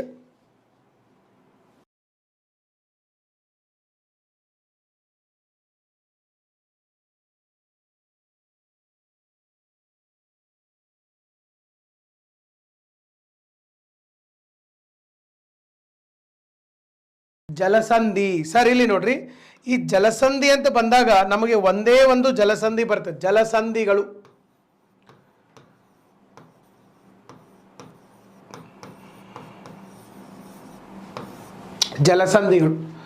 ಯಾವುದು ಸರ್? ಜಲಸಂಧಿ ಯಾವುದಪ್ಪ ಅಂತಂದ್ರೆ ಇಲ್ಲಿ ಮ್ಯಾಲೆ ಬರ್ತೈತೆ ನೋಡಿ, ಇಲ್ಲಿ ಮ್ಯಾಲೆ ಯುರೋಪ್ ಖಂಡ ಬರ್ತೈತಿ. ಯುರೋಪ್ ಖಂಡ ಬರುವಂಥದ್ದು. ಯುರೋಪ್ ಖಂಡ ಮೇಲ್ಗಡೆ ಇದೆ, ಕೆಳಗಡೆ ಆಫ್ರಿಕಾ ಖಂಡ ಇದೆ. ಸೊ ಯುರೋಪ್ ಮತ್ತು ಆಫ್ರಿಕಾ ಖಂಡಗಳ ನಡುವೆ ಇರ್ತಕ್ಕಂಥ ಜಲಸಂಧಿ ಯಾವ ಜಲಸಂಧಿ? Strait of Gibraltar. ನೀವು ಜಿಬ್ರಾಲ್ಟರ್ ಅಂತಲೂ ಕರಿಬಹುದು, ಸ್ಟ್ರೇಟ್ ಆಫ್ ಗಿಬ್ರಾಲ್ಟರ್ ಅಂತ ಕರಿತೀವಿ. Strait of Gibraltar separates 2 continent, namely Europe and Africa. Africa ಮತ್ತು ಯುರೋಪ್ ಖಂಡಗಳನ್ನು ಬೇರ್ಪಡಿಸುವ ಜಲಸಂಧಿ ಯಾವುದು? ಜಲಸಂಧಿ ಗಿಬ್ರಾಲ್ಟರ್ ಜಲಸಂಧಿ. ಗಿಬ್ರಾಲ್ಟರ್ ಅಂತ ಕರಿತೀವಿ ನಾವು. ಇಲ್ಲಿ ಮೇಲ್ಗಡೆ ಆಫ್ರಿಕಾ ಖಂಡ, ಇಲ್ಲಿ ಕೆಳಗಡೆ ಆಫ್ರಿಕಾ ಇದೆ, ಈ ಕಡೆ ಯುರೋಪ್ ಇದೆ. ಇದು ಖಂಡಗಳು. ಇನ್ನು ದೇಶಗಳನ್ನು ನೋಡೋದಾತಂದರೆ ಸರ್ ನೋಡ್ರಿ, ದೇಶಗಳನ್ನು ನೋಡೋದಾತಂದರೆ ಮೇಲ್ಗಡೆ ಸ್ಪೇನ್ ದೇಶ ಇದೆ, ಯುರೋಪ್ ಖಂಡದಲ್ಲಿ ಸ್ಪೇನ್ ದೇಶ ಇದೆ, ಆಫ್ರಿಕಾ ಖಂಡದೊಳಗಡೆ ಮೊರಾಕೋ ದೇಶ ಇರುವಂಥದ್ದು. ಓಕೆ, ಸೊ ಯುರೋಪ್ ಖಂಡದಲ್ಲಿ ಸ್ಪೇನ್ ದೇಶ ಇದೆ, ಆಫ್ರಿಕಾ ಖಂಡದಲ್ಲಿ ಮೊರಾಕೋ ದೇಶ ಇರುವಂಥದ್ದು. ಮೊರಾಕೋ ಮತ್ತು ಸ್ಪೇನ್ ಎರಡನ್ನೂ ಬೇರ್ಪಡಿಸುವಂಥ ಜಲಸಂಧಿ ಅಂತ ಕೇಳಿದಾಗ್ಲೂ ಗಿಬ್ರಾಲ್ಟರ್ನೇ ಬರ್ತದೆ. ಸ್ಪೇನ್ ಮತ್ತು ಮೊರಾಕೋ ಇಲ್ಲಿ ಬರೆದಿರ್ತೀನಿ ನಾನು, ಇದನ್ನು ಒಂದು ಸ್ವಲ್ಪ ಕರೆಕ್ಟಾಗಿ ಬರ್ಕೊಂಡ್ರಿ. ಇದು ಆ್ಯಕ್ಚುಲಿ ಯುರೋಪ್ ಮತ್ತು ಆಫ್ರಿಕಾ ಖಂಡಗಳ ನಡುವೆ ಇರುವಂಥದ್ದು. ಯುರೋಪ್ ಮತ್ತು ಆಫ್ರಿಕಾ ಸ್ವಲ್ಪ ಬರ್ಕೊಂತ ಹೋಗ್ಬೇಕಲ್ಲೇ, ನೋಟ್ಸ್ ಮಾಡ್ಕೊತ ಹೋಗಿರ್ಬೇಕು. ಓಕೆ, ಆಮೇಲೆ ರಿವಿಷನ್ ಮಾಡೋಕ್ಕೆ ಹೆಲ್ಪ್ ಆಗ್ತದೆ. ಯುರೋಪ್ ಮತ್ತು ಆಫ್ರಿಕಾ ಖಂಡಗಳ ನಡುವೆ ಇದೆ. ಇನ್ನು ಯುರೋಪ್ನಾಗ ಯಾವ ದೇಶ ಇದೆಪ್ಪ ಅಂತಂದರೆ ಸ್ಪೇನ್. ಸ್ಪೇನ್ ದೇಶ ಗೊತ್ತೈತಲ್ಲ, ಮ್ಯಾಡ್ರಿಡ್ ರಾಜಧಾನಿ ಸ್ಪೇನ್. ಓಕೆ, ಸೊ ಸ್ಪೇನ್ ದೇಶ. ಇನ್ನು ನೆಕ್ಸ್ಟು ಈ ಕಡೆ ಇನ್ನೊಂದು ದೇಶ ಯಾವುದಿದೆ ಆಫ್ರಿಕಾದೊಳಗಡೆ, ಮೊರಾಕೋ. ಇಲ್ಲಿದೆ ನಮಗೆ ಮೊರಾಕೋ, ಇದು ಮೊರಾಕೋ, ಇದು ಮೊರಾಕೋ. ಮೊರಾಕೋ ದೇಶ ಇರುವಂಥದ್ದು. ಒಂದು ಕಡೆ ನಮಗೆ ಸ್ಪೇನ್ ಇದೆ, ಇನ್ನೊಂದು ಕಡೆ ನಮಗೆ ಮೊರಾಕೋ ದೇಶ ಇರುವಂಥದ್ದು. Between Spain and Morocco, Spain ಮತ್ತು ಮೊರಾಕೋಗಳ ಮಧ್ಯಭಾಗದಲ್ಲಿ ಇರುವಂಥದ್ದು ಯಾವುದಪ್ಪ ಅಂತಂದರೆ ಗಿಬ್ರಾಲ್ಟರ್. ಇನ್ನೊಂದು ಗಿಬ್ರಾಲ್ಟರ್ ಜಲಸಂಧಿ ಭಾಳ ವಿಶೇಷವಾದಂಥ ಒಂದು ಜಲಸಂಧಿ. ಸೊ ಗಿಬ್ರಾಲ್ಟರ್ ಜಲಸಂಧಿಗೆ ಸರ್ ಏನಂತ ಕರೀತಾರ, ಫೇಮಸ್ ಆಗಿ ಕೀ ಟು ಮೆಡಿಟರೇನಿಯನ್ ಅಂತ ಕರೀತಾರೆ. ಏನಂತ ಕರೀತಾರ, ಕೀ ಟು ಮೆಡಿಟರೇನಿಯನ್. ಕೀ ಯಾಕಂದರೆ ಇದು ಹೆಂಗೈತಪ್ಪ ನಿಮಗೆ ಒಂದು ಸರಿ ಇಲ್ಲಿ ಹೇಳಿರ್ತೇನೆ, ತಿಳ್ಕೊಡ್ರಿ. ಹಾಂ, ಇಲ್ಲಿ ನೋಡ್ರಿ, ಇದು ಮೆಡಿಟರೇನಿಯನ್ ಸಮುದ್ರ. ಇದು ಮೆಡಿಟರೇನಿಯನ್ ಸಮುದ್ರದ ಮೇಲ್ಗಡೆ ಯಾವ ಖಂಡ ಇದೆಪ್ಪ ಅಂತಂದ್ರೆ ಯುರೋಪ್ ಖಂಡ ಇದೆ. ಯುರೋಪ್, ಮೆಡಿಟರೇನಿಯನ್ ಸಮುದ್ರದ ಮೇಲ್ಗಡೆ ಯುರೋಪ್ ಖಂಡ ಇದೆ. ಮೆಡಿಟರೇನಿಯನ್ ಸಮುದ್ರದ ಕೆಳಗಡೆ ಯಾವ ಖಂಡ ಇದೆ ಅಂತಂದರೆ ಆಫ್ರಿಕಾ ಖಂಡ ಇದೆ. ಆಫ್ರಿಕಾ ಖಂಡ ಇದೆ. ಮೆಡಿಟರೇನಿಯನ್ ಸಮುದ್ರ ರೈಟ್ ಸೈಡ್ ಯಾವ ಖಂಡ ಇದೆ ಅಂತಂದರೆ that is Asian continent, Asia ಇದೆ. ಈ ಕಡೆ ಏಷ್ಯಾ ಇದೆ, ಈ ಕಡೆಗೆ ಆಫ್ರಿಕಾ ಇದೆ, ಈ ಕಡೆಗೆ ಯುರೋಪ್ ಇದೆ. ಮೂರು ಖಂಡಗಳ ನಡುವೆ ಈ ಒಂದು ಮೆಡಿಟರೇನಿಯನ್ ಸಮುದ್ರ ಇರುವಂಥದ್ದು. ಇಲ್ಲಿ ಏನಾಗಿದೆ ಅಂತಂದರೆ ಈ ಮೆಡಿಟರೇನಿಯನ್ ಸಮುದ್ರಕ್ಕೆ ಹೋಗೋಕ್ಕೆ ಇಲ್ಲೊಂದು ಸ್ವಲ್ಪ ಹಿಂಗೆ ದಾರಿ ಐತೆ ಅಷ್ಟೇ. ಇಲ್ಲಿ ಸ್ವಲ್ಪ ಹಿಂಗೆ ದಾರಿ ಐತಿಲ್ಲ ಅಷ್ಟೇ. ಈ ದಾರಿನೇ ನಮಗೆ ಇಲ್ಲಿ ಏನಾಗೈತಪ್ಪ ಅಂತಂದರೆ ಇಲ್ಲಿ ಯುರೋಪ್ ಖಂಡ ಬಂದು ಹಿಂಗೆ ಎಂಡ್ ಆಗೈತಿ, ಇಲ್ಲಿ ಆಫ್ರಿಕಾ ಖಂಡ ಬಂದು ಹಿಂಗೆ ಎಂಡ್ ಆಗೈತಿ. ಇಲ್ಲಿ ಮೇಲ್ಗಡೆ ಯುರೋಪ್ ಖಂಡ ಐತೆ, ಕೆಳಗಡೆ ಆಫ್ರಿಕಾ ಖಂಡ ಐತೆ. ಸೊ ಯುರೋಪು ಆಫ್ರಿಕಾ ನಡು ಒಂದು ಸ್ವಲ್ಪ ದಾರಿ ಐತೆ, ಮತ್ತು ಇಲ್ಲಿ ಸ್ವಲ್ಪ ದಾರಿ ಇದೆ. ಬೇರೆ ಕಲರ್ಲೇ ನಾನು ನಿಮಗೆ ಗುರುತಿಸ್ತೀನಿ, ಇಲ್ಲಿ ಗೊತ್ತಾಗ್ತದೆ. ಇಲ್ಲೇನೈತಲ್ಲ ಇದಿಷ್ಟು ದಾರಿ ಐತಿ, ಇಷ್ಟ ದಾರಿ ಐತಿ. ಇಷ್ಟು ದಾರಿ ಒಳಗಡೆ ನೀವು ಹೋಗ್ಬೇಕು, ಯಾಕಂದರೆ ಮ್ಯಾಲೆ ಯುರೋಪ್ ಇದೆ, ಕೆಳಗಡೆ ಆಫ್ರಿಕಾ ಇದೆ. ಇಷ್ಟು ದಾರಿ ಒಳಗಡೆ ನೀವು ಹೋದ್ರೇ ನಿಮಗೆ ಮೆಡಿಟರೇನಿಯನ್ ಸಮುದ್ರ ಸಿಗ್ತದೆ. ಮೆಡಿಟರೇನಿಯನ್ ಸಮುದ್ರದ ಭಾಳ ದೇಶಗಳು ಗಡಿ ಹಂಚಿಕೊಂಡಿದ್ದಾವೆ. ಯುರೋಪ್ ಖಂಡದೊಳಗಡೆ ಇಟಲಿ ಇರ್ಬೋದು, ಗ್ರೀಸ್ ಇರ್ಬೋದು, ಸಾಕಷ್ಟು ದೇಶಗಳಿದ್ದಾವೆ. ಮತ್ತು ನಮ್ಮ ಆಫ್ರಿಕಾದಲ್ಲೂ ಭಾಳ ದೇಶಗಳಿದೆ. ಆಫ್ರಿಕಾದಲ್ಲಿ ಇಲ್ಲೇ ನೀವು ನೋಡಿದ್ದೀರಿ ಸರ್, ಇಲ್ಲಿ ನೋಡ್ರಿ, ನೀವು ನೋಡಿರ್ಬೋದು ಈಜಿಪ್ಟ್ ಇದೆ, ಲಿಬಿಯಾ ಇದೆ, ಟ್ಯುನೀಷಿಯಾ ಇದೆ, ಅಲ್ಜೀರಿಯಾ ಇದೆ, ಮೊರಾಕೋ ಇದೆ, ವೆಸ್ಟರ್ನ್ ಸಹರಾ ಇದೆ. ಇವೆಲ್ಲ ದೇಶಗಳು, ಇವೆಲ್ಲ ಆಫ್ರಿಕಾದ ದೇಶಗಳು. ಯಾರ ಜೊತೆ ಗಡಿ ಹಂಚಿಕೊಂಡಿದ್ದಾರ? ಮೆಡಿಟರೇನಿಯನ್ ಸಮುದ್ರದ ಜೊತೆಗೆ ಗಡಿಯನ್ನು ಹಂಚಿಕೊಂಡಿರುವಂಥದ್ದು. ಮೆಡಿಟರೇನಿಯನ್ ಸಮುದ್ರದ ಜೊತೆಗೆ ಸರ್ ಇವರೆಲ್ಲ ಗಡಿಯನ್ನು ಹಂಚಿಕೊಂಡಿರುವಂಥದ್ದು. ಓಕೆ, ಸೊ ಈಗ ಇಲ್ಲಿ ನೋಡ್ರಿ ಸರ್, ಯುರೋಪ್ ಇದೆ, ಆಫ್ರಿಕಾ ಇದೆ, ಏಷ್ಯಾ ಇದೆ. ಸೊ ಹೀಗಾಗಿ ಈ ಮೆಡಿಟರೇನಿಯನ್ ಸಮುದ್ರದ ಒಳಗಡೆ ಬರಬೇಕಪ್ಪ ಅಂತಂದರೆ ನಿಮಗೆ ಈ ದಾರಿ ಕುಲ್ಲ ಇರಬೇಕು.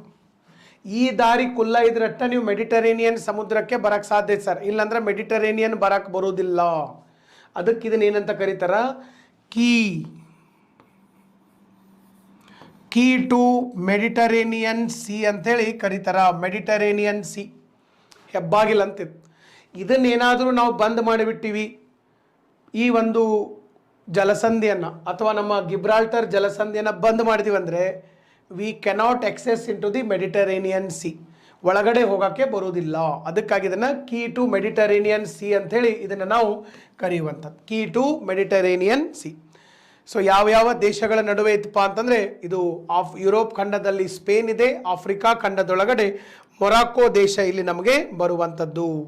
ಇದನ್ನು ಒಂದು ಸ್ವಲ್ಪ ನೀವು ನೆನಪಿನಲ್ಲಿ ಇಟ್ಕೊಂಡಿರೋಕ್ಕೆ ಸಾಧ್ಯ ಆಗಿರಬೇಕು. ಇನ್ನು ನೆಕ್ಸ್ಟ್ ಆಫ್ರಿಕಾ ಖಂಡದೊಳಗಡೆ ಇನ್ನೊಂದು ವಿಶೇಷತೆ ಬಂತು. ಯಾವುದಪ್ಪ? ಇಲ್ಲಿ ನೋಡ್ರಿ, ಇಲ್ಲಿ ಒಂದು ಇದು ಮೊನ್ನೆ 2021 PSIದ ಎಕ್ಸಾಮ್ ಒಳಗಡೆ ಕೇಳಿದ್ದಾರೆ. PSI 2021 545 ಪೋಸ್ಟ್ ಒಳಗಡೆ ಸರ್ ಈ ಕ್ವಶನ್ ಬಂದಿದೆ. ಹಾರ್ನ್ ಆಫ್ ಆಫ್ರಿಕಾ ಅಂದರೆ ಏನಂತ ಬಂದಿತ್ತು. Horn of Africa.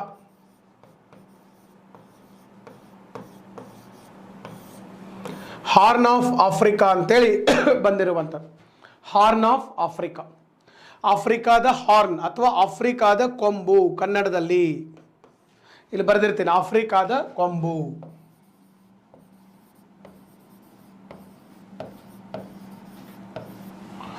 ಆಫ್ರಿಕಾದ ಕೊಂಬು ಯಾವುದನ್ನು ಕರಿತೀವಿ? ಈ ಪಾರ್ಟ್ ಏನೈತಲ್ಲ ಇದನ್ನ ಆಫ್ರಿಕಾದ ಕೊಂಬು ಅಂತೇಳಿ ಕರಿತೀವಿ ನಾವು. ಆಫ್ರಿಕಾದ ಕೊಂಬು ಯಾರ್ಯಾರು ಬರ್ತಾರೆ ಇಲ್ಲಿ ನೋಡ್ರಿ. ಆಫ್ರಿಕಾದ ಕೊಂಬು ಅಂದರೆ ಯಾರ್ಯಾರು ಬರ್ತಾರೆ? 4 ದೇಶಗಳು ಬರ್ತವೆ. 4 ದೇಶಗಳನ್ನು ಸೇರಿಸಿ ಆಫ್ರಿಕಾದ ಕೊಂಬು ಅಂಥೇಳಿ ಕರೆಯುವಂಥದ್ದು. 4 ದೇಶಗಳನ್ನು ಸೇರಿಸಿ ಆಫ್ರಿಕಾದ ಕೊಂಬು ಅಂತ ಕರಿತೀವಿ. ಯಾರ್ಯಾರು? ಫಸ್ಟ್ ಒನ್ ಎರಿಟ್ರಿಯಾ, ಬರ್ಕೋಬೇಕು ಇದನ್ನೆಲ್ಲರೂ. ಎರಿಟ್ರಿಯಾ. ನೆಕ್ಸ್ಟು ಎರಡನೇದ್ದು ಇಥಿಯೋಪಿಯಾ.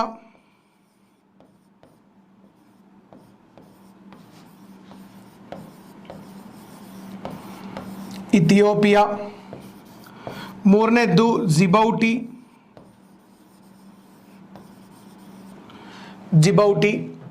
ನಾಲ್ಕನೇದು ಬರೋದು ಯಾವುದಪ್ಪ ಅಂತಂದರೆ ಸೋಮಾಲಿಯಾ.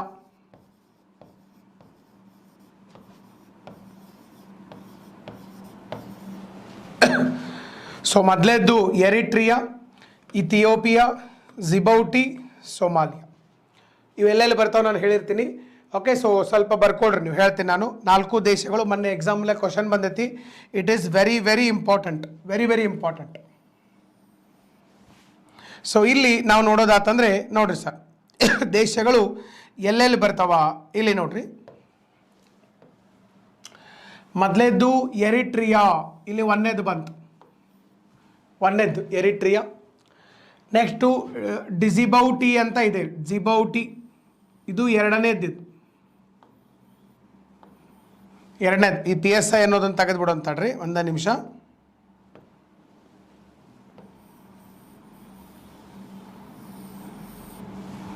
ಓಕೆ, ಸೊ ಇಲ್ಲಿ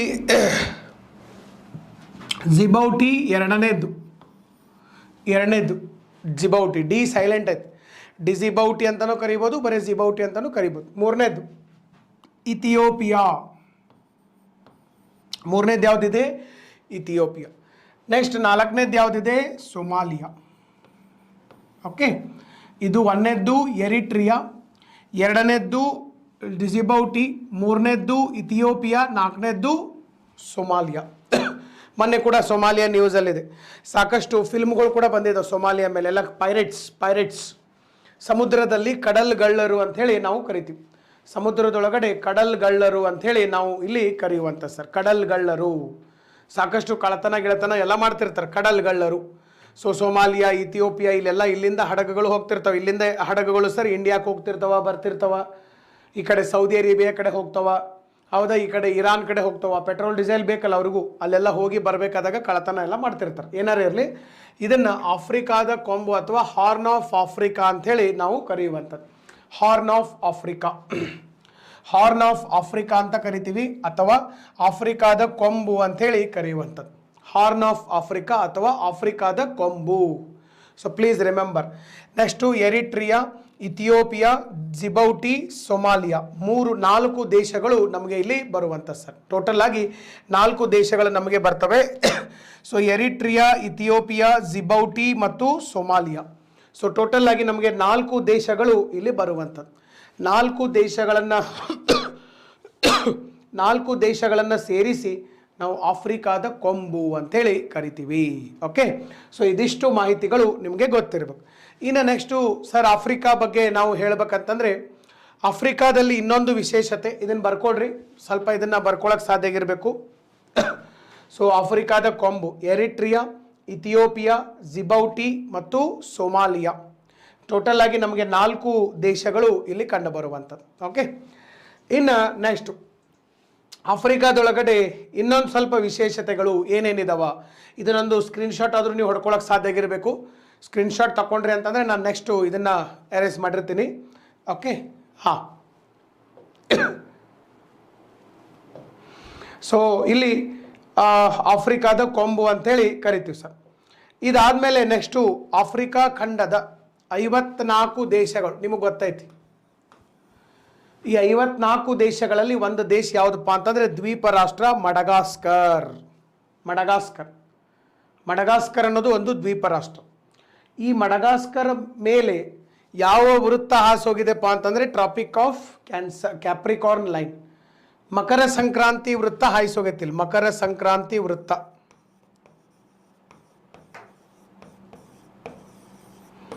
ಮಕರ ಸಂಕ್ರಾಂತಿ ವೃತ್ತ ಹಾಯಿಸಿ ಹೋಗಿರುವಂಥದ್ದು ನೆನ್ಪಿಟ್ಕೋರಿ. ಮೆಡಗಾಸ್ಕರ್, ಬಹುಶಃ ತಾವು ಮೆಡಗಾಸ್ಕರ್ ಬಗ್ಗೆ ಕೇಳಿರ್ಬೋದು. ಈ ಮೆಡಗಾಸ್ಕರ್ ಏನಿತ್ತಲ್ಲ, ಮೆಡಗಾಸ್ಕರು ಭಾರತ ದೇಶ ಆಫ್ರಿಕಾ ಎಲ್ಲ ಕೂಡ ಇದ್ದು. ಯಾವಾಗ ಇದು 200 ಮಿಲಿಯನ್ ವರ್ಷಗಳ ಹಿಂದಿನ ಸುದ್ದಿದು. ನೀವು ಫಿಸಿಕಲ್ ಜಿಯೋಗ್ರಫಿ ಒಳಗಡೆ ಓದಿರ್ತೀರ, ಅಲ್ಲೊಂದು ಚಾಪ್ಟರ್ ಬರ್ತದೆ ಪ್ಲೇಟ್ ಟೆಕ್ಟಾನಿಕ್ಸ್ ಅಂತ ಹೇಳಿ.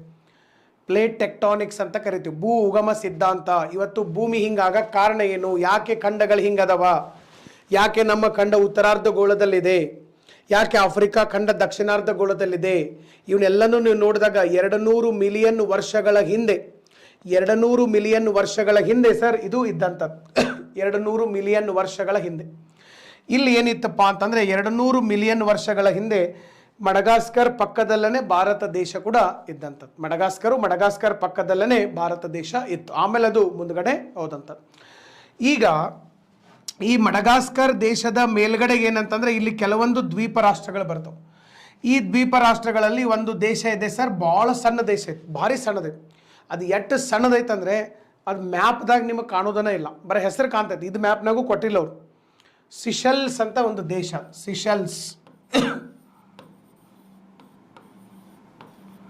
ಸಿಶೆಲ್ಸ್ ಅಂತ ಹೇಳಿ ಒಂದು ದೇಶ ಇದೆ. ಮಡಗಾಸ್ಕರ್ ದ್ವೀಪದ ಮೇಲ್ಗಡೆಗೆ ಸಿಶೆಲ್ಸ್ ಅನ್ನುವಂತಹ ಒಂದು ದ್ವೀಪ ಇದೆ. ಈ ಸಿಶೆಲ್ಸ್ ಅನ್ನುವಂಥ ದ್ವೀಪದ ವಿಶೇಷತೆ ಏನಪ್ಪ ಅಂತಂದರೆ, this is the very friendliest nation of India. ಇತ್ತೀಚೆಗೆ ಅಂದರೂ 2019ರಲ್ಲಿ ಕರೋನಾಕ್ಕಿಂತ ಮುಂಚೆ ನರೇಂದ್ರ ಮೋದಿ ಅವರು ಈ ದೇಶಕ್ಕೆ ಭೇಟಿ ಕೊಟ್ಟಿದ್ರು. ಅವರು ಈ ದೇಶಕ್ಕೆ ಭೇಟಿ ಕೊಟ್ಟಂಥ ಭಾರತದ ಪ್ರಥಮ ಪ್ರಧಾನಿ, first prime minister to visit Seychelles country in the continent of Africa. Seychelles ದೇಶ ಭಾರಿ ಸಣ್ಣ ದೇಶ ಇದೆ. ಸಿಶೆಲ್ಸ್ ದೇಶದ ರಾಜಧಾನಿ ವಿಕ್ಟೋರಿಯಾ ಇರುವಂಥದ್ದು. ನೆಕ್ಸ್ಟು ಇಲ್ಲಿ ನೋಡ್ಬೇಕು ನೀವು, ಈ ಸಿಶೆಲ್ಸ್ ದೇಶ ನಮಗೆ ಬಹಳ ಕ್ಲೋಸ್ ಇರೋದ್ರಿಂದ ಇವರು ನಮಗೆ ಒಂದಿಷ್ಟು ಜಾಗ ಕೊಟ್ಟಿದ್ದಾರೆ, ಒಂದು ದ್ವೀಪವನ್ನು ಕೊಟ್ಟಿದ್ದಾರೆ. ಸಿಶೆಲ್ಸ್ ದೇಶದಲ್ಲಿ ಇರತಕ್ಕಂತಹ ಒಂದು ಸಣ್ಣ ದ್ವೀಪ, ಇದು ಮೊದಲೇದನೇ ದ್ವೀಪ ರಾಷ್ಟ್ರ, ಅದರಾಗ ಒಂದು ಸಣ್ಣ ದ್ವೀಪ ಅವ್ರು ನಮಗೆ ಕೊಡ್ತಾ ಇದ್ದಾರೆ. ಇನ್ನೂ ಪೂರ್ತಿ ಕೊಟ್ಟಿಲ್ಲ, ಕೊಡ್ತಾ ಇದ್ದಾರೆ. ಯಾವುದಪ್ಪ ಅಂತಂದರೆ ಕರೆಂಟ್ ಅಫೇರ್ಸ್ನಾಗ ನ್ಯೂಸ್ನಾಗ ಐತದ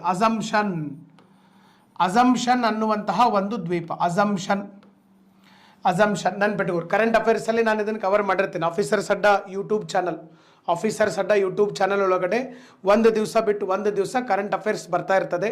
ಸೊ ಸಾಕಷ್ಟು ಜನ ಅದನ್ನು ನೋಡ್ತಾ ಇರ್ಬೋದು. ಆ ಒಂದು ಕರೆಂಟ್ ಅಫೇರ್ಸ್ ಒಳಗಡೆ ನಾವು ಇದನ್ನು ಕವರ್ ಮಾಡಿರ್ತೀವಿ.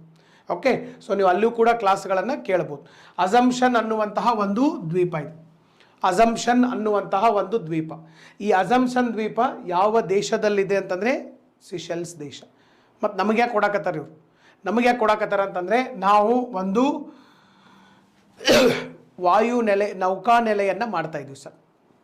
ಒಂದು ನೌಕಾನೆಲೆ, ಭಾರತ ದೇಶಕ್ಕೆ ಒಂದು ನೌಕಾನೆಲೆಯನ್ನು ಮಾಡೋಕ್ಕೆ ಇದು ಪರ್ಮಿಷನನ್ನು ಕೊಡ್ತಾ ಇದ್ದಾರೆ. ಬಟ್ ಇನ್ನೂ ಒಂದು ಸ್ವಲ್ಪ ಅದು ನಡೀತಾ ಇದೆ, ಪ್ರೊಸೆಸ್ ಎಲ್ಲ ನಡೀತಾ ಇದೆ. ಬಟ್ ಮುಂದಿನ ದಿನಗಳಲ್ಲಿ ಮತ್ತೆ ಅದು ಕರೆಂಟ್ ಅಫೇರ್ಸ್ನಾಗ ಡೆಫಿನೆಟ್ಲಿ ಬರ್ತದೆ. ಸ್ವಲ್ಪ ನೆನ್ಪಿಟ್ಕೋಬೇಕು, ಇವೆಲ್ಲ ಕರೆಂಟ್ ಅಫೇರ್ಸ್ನಾಗ ಬಂದಿದ್ದು. ಮೊನ್ನೆ ನಾನೊಂದು ವಿಡಿಯೋ ಮಾಡಿದ್ದೆ. ಈಗ ಸದ್ಯ ರಷ್ಯಾ ಮತ್ತು ಉಕ್ರೇನ್ ಸಿಕ್ಕಾಪಟ್ಟೆ ಜೋರೈತೆ. ರಷ್ಯಾ ಮತ್ತು ಉಕ್ರೇನದ್ದು ಭಾರಿ ಜೋರೈತೆ ಸುದ್ದಿ. 12-13 ದಿವಸ ಆದರೂ ಯುದ್ಧ ನಿಲ್ಲಿಸ್ತಾ ಇಲ್ಲ. ಯಾಕೆ ಯುದ್ಧ ಮಾಡ್ತಾ ಇದ್ದಾರಾ, ಇದರಿಂದ ಪರಿಣಾಮಗಳೇನು, ಭಾರತದ ಮೇಲೆ ಪರಿಣಾಮಗಳೇನು, ರಷ್ಯಾ ಎಲ್ಲಿ ಬರ್ತದೆ, ಉಕ್ರೇನ್ ಎಲ್ಲಿ ಬರ್ತದೆ, ಡಿಟೇಲ್ ಆಗಿ ಒಂದು ವಿಡಿಯೋ ಕೂಡ ಮಾಡಿದ್ದೀನಿ ನಾನು ಆಫೀಸರ್ಸ್ ಅಡ್ಡ ಯೂಟ್ಯೂಬ್ ಚಾನಲ್ ಒಳಗಡೆ. ಸೊ ನಾನು ಒಂದು ವಿಡಿಯೋ ಕೂಡ ಮಾಡಿದ್ದೀನಿ. ಯಾರು ನೋಡಿಲ್ಲ ಇಮಿಡಿಯೇಟ್ ಅದನ್ನು ನೋಡೋಕ್ಕೆ ಸಾಧ್ಯ ಆಗಿರಬೇಕು. ಓಕೆ, ಸೊ ಅದನ್ನು ನೋಡಿ ನೀವು ಯುದ್ಧ ಯಾಕೆ ನಡೀತಾ ಇದೆ, ಏನು ಕಾರಣ, ಏನು ಹಿಸ್ಟ್ರಿ ಏನು. ಯಾಕಂದರೆ ಒಮ್ಮೊಮ್ಗಿಲೆ ಯುದ್ಧಗಳು ಆಗಂಗಿಲ್ಲ, ಎಲ್ಲ ಮಿಕ್ಕಿ ನಿಂತಾಗ ಯುದ್ಧಗಳು ಶುರುವಾಗ್ತವೆ. ಸೊ ಇದು ಶುರುವಾಗಿದ್ದು ಯಾವಾಗಪ್ಪ ಅಂತಂದರೆ 2014ರಿಂದನೇ ಶುರುವಾಗಿತ್ತು, ಕ್ರೀಮಿಯಾ ಉಕ್ರೇನ್. ಬಟ್ ಆ್ಯಕ್ಚುಲಿ ಶುರುವಾಗಿದ್ದು 1991 disintegration of USSR, United Soviet socialistic republic ಯಾವಾಗ ಕೊಲ್ಯಾಪ್ಸ್ ಆಯಿತು ಅವಾಗಿನಿಂದ ಅಮೇರಿಕಾ ಮತ್ತು ರಷ್ಯಾದ ನಡುವೆ ಜಗಳ ನಡೆದೈತೆ. ಈಗ ಅವರಿಬ್ಬರು ಜಗಳದಾಗ ಇವು ಸಾಯಕತ್ತಾರೆ, ಯಾರು ಉಕ್ರೇನ್ದವ್ರು. ಸೊ ಇವೆಲ್ಲ ನಿಮಗೆ ಹಿಸ್ಟಾರಿಕಲಿ ಗೊತ್ತಿರಬೇಕು. ಸಾಮಾನ್ಯ ಜನರಿಗೆ ಯುದ್ಧ ನಡೆಯಕತ್ತೈತಿ, ಬಾಂಬ್ ಬಗ್ಯಾಕತ್ತಾರ ಅಟ್ಟ ಗೊತ್ತಿರ್ತೈತಿ. ನಮ್ಮ ಮಂದಿ ಅಲ್ಲಿದ್ದರು, ಅವರೆಲ್ಲ ಹೊಳೆ ಬಂದರು, ಬರಲಿಲ್ಲ, ಇಷ್ಟ. ಬಟ್ ನಿಮಗೆ ಯಾಕೆ ನಡೀತಾ ಇದೆ, ಏನು ಕಾರಣ, ಎಲ್ಲನೂ ನಿಮಗೆ ಗೊತ್ತಿರಬೇಕು. ಯಾಕೆ ವಿಶ್ವಸಂಸ್ಥೆಯವ್ರ ನಡುವೆ ಬರ್ತಾ ಇಲ್ಲ, ಯಾಕೆ ಅಮೇರಿಕಾದವ್ರು ಆರ್ಥಿಕ ದಿಗ್ಬಂಧನ ಹೇರ್ತಾ ಇದ್ದಾರೆ, what is the impact of economic sanctions, ಆರ್ಥಿಕ ದಿಗ್ಬಂಧನದಿಂದ ಏನಾಗ್ತವೆ, ಇವೆಲ್ಲ ಸಮಗ್ರವಾಗಿ ನೀವು ತಿಳ್ಕೊಂಡಿರೋಕ್ಕೆ ಸಾಧ್ಯ ಆಗಿರಬೇಕು. ಓಕೆ, ಸೊ ಇಷ್ಟೆಲ್ಲ ಮಾಹಿತಿಯನ್ನು ನಾವಿಲ್ಲಿ ಆಫ್ರಿಕಾ ಖಂಡದ ಬಗ್ಗೆ ನಾವು ತಿಳ್ಕೊಂಡಿದ್ದೀವಿ. ಇದರ ಜೊತೆಗೆ ಇನ್ನೊಂದು ಏನಪ್ಪ ಅಂತಂದರೆ, ಒಂದು ಪಾಯಿಂಟು, ಆಫ್ರಿಕಾ ಖಂಡದಲ್ಲಿ ಪ್ರಮುಖ ಪರ್ವತ ಶ್ರೇಣಿಗಳದು, ಅದನ್ನೊಂದು ನಾವು ಬಿಟ್ಟಿದ್ವಿ. ಪರ್ವತಗಳನ್ನು ನಾವೇನೋ ನೋಡಿದ್ದೀವಿ, ಬಟ್ ಪರ್ವತ ಶ್ರೇಣಿಗಳನ್ನು ನಾವು ನೋಡ್ಬೇಕು. ಪರ್ವತ ಶ್ರೇಣಿಗಳು ಯಾವಪ್ಪ ಅಂತಂದರೆ ಅಟ್ಲಾಸ್ ಪರ್ವತ ಶ್ರೇಣಿಗಳು ಇಲ್ಲಿದಾವೆ ನೋಡ್ರಿ. ಅಟ್ಲಾಸ್ ಅಂತಕ್ಕಂಥ ಪರ್ವತ ಶ್ರೇಣಿಗಳು, ಅಟ್ಲಾಸ್ ಪರ್ವತ ಶ್ರೇಣಿಗಳು. ಈಗ ನಮ್ಮಲ್ಲಿ ಹೆಂಗೆ ಭಾರತ ದೇಶದಲ್ಲಿ ಅಥವಾ ಹಿಮಾಲಯ ನಮ್ಮ ಏಷ್ಯಾ ಖಂಡದಲ್ಲಿ ಹೆಂಗೆ ಹಿಮಾಲಯ ಪರ್ವತ ಶ್ರೇಣಿಗಳಿದ್ದಾವೆ, ಅದೇ ರೀತಿಯಾಗಿ ಆಫ್ರಿಕಾ ಖಂಡದಲ್ಲಿರ್ತಕ್ಕಂಥ ಪರ್ವತ ಶ್ರೇಣಿಗಳು, ಆಫ್ರಿಕಾ ಖಂಡದ ಪರ್ವತ ಶ್ರೇಣಿಗಳು ಯಾವಪ್ಪ ಅಂತಂದರೆ that is atlas mountain ranges ಅಂತ ಹೇಳಿ ಕರಿತೀವಿ.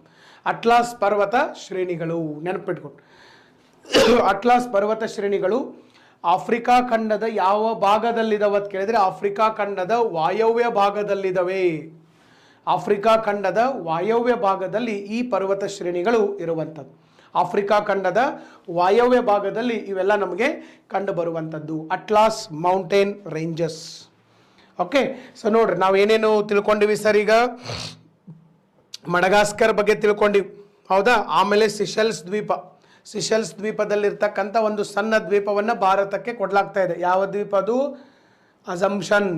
Assumption island of Seychelles country in African continent.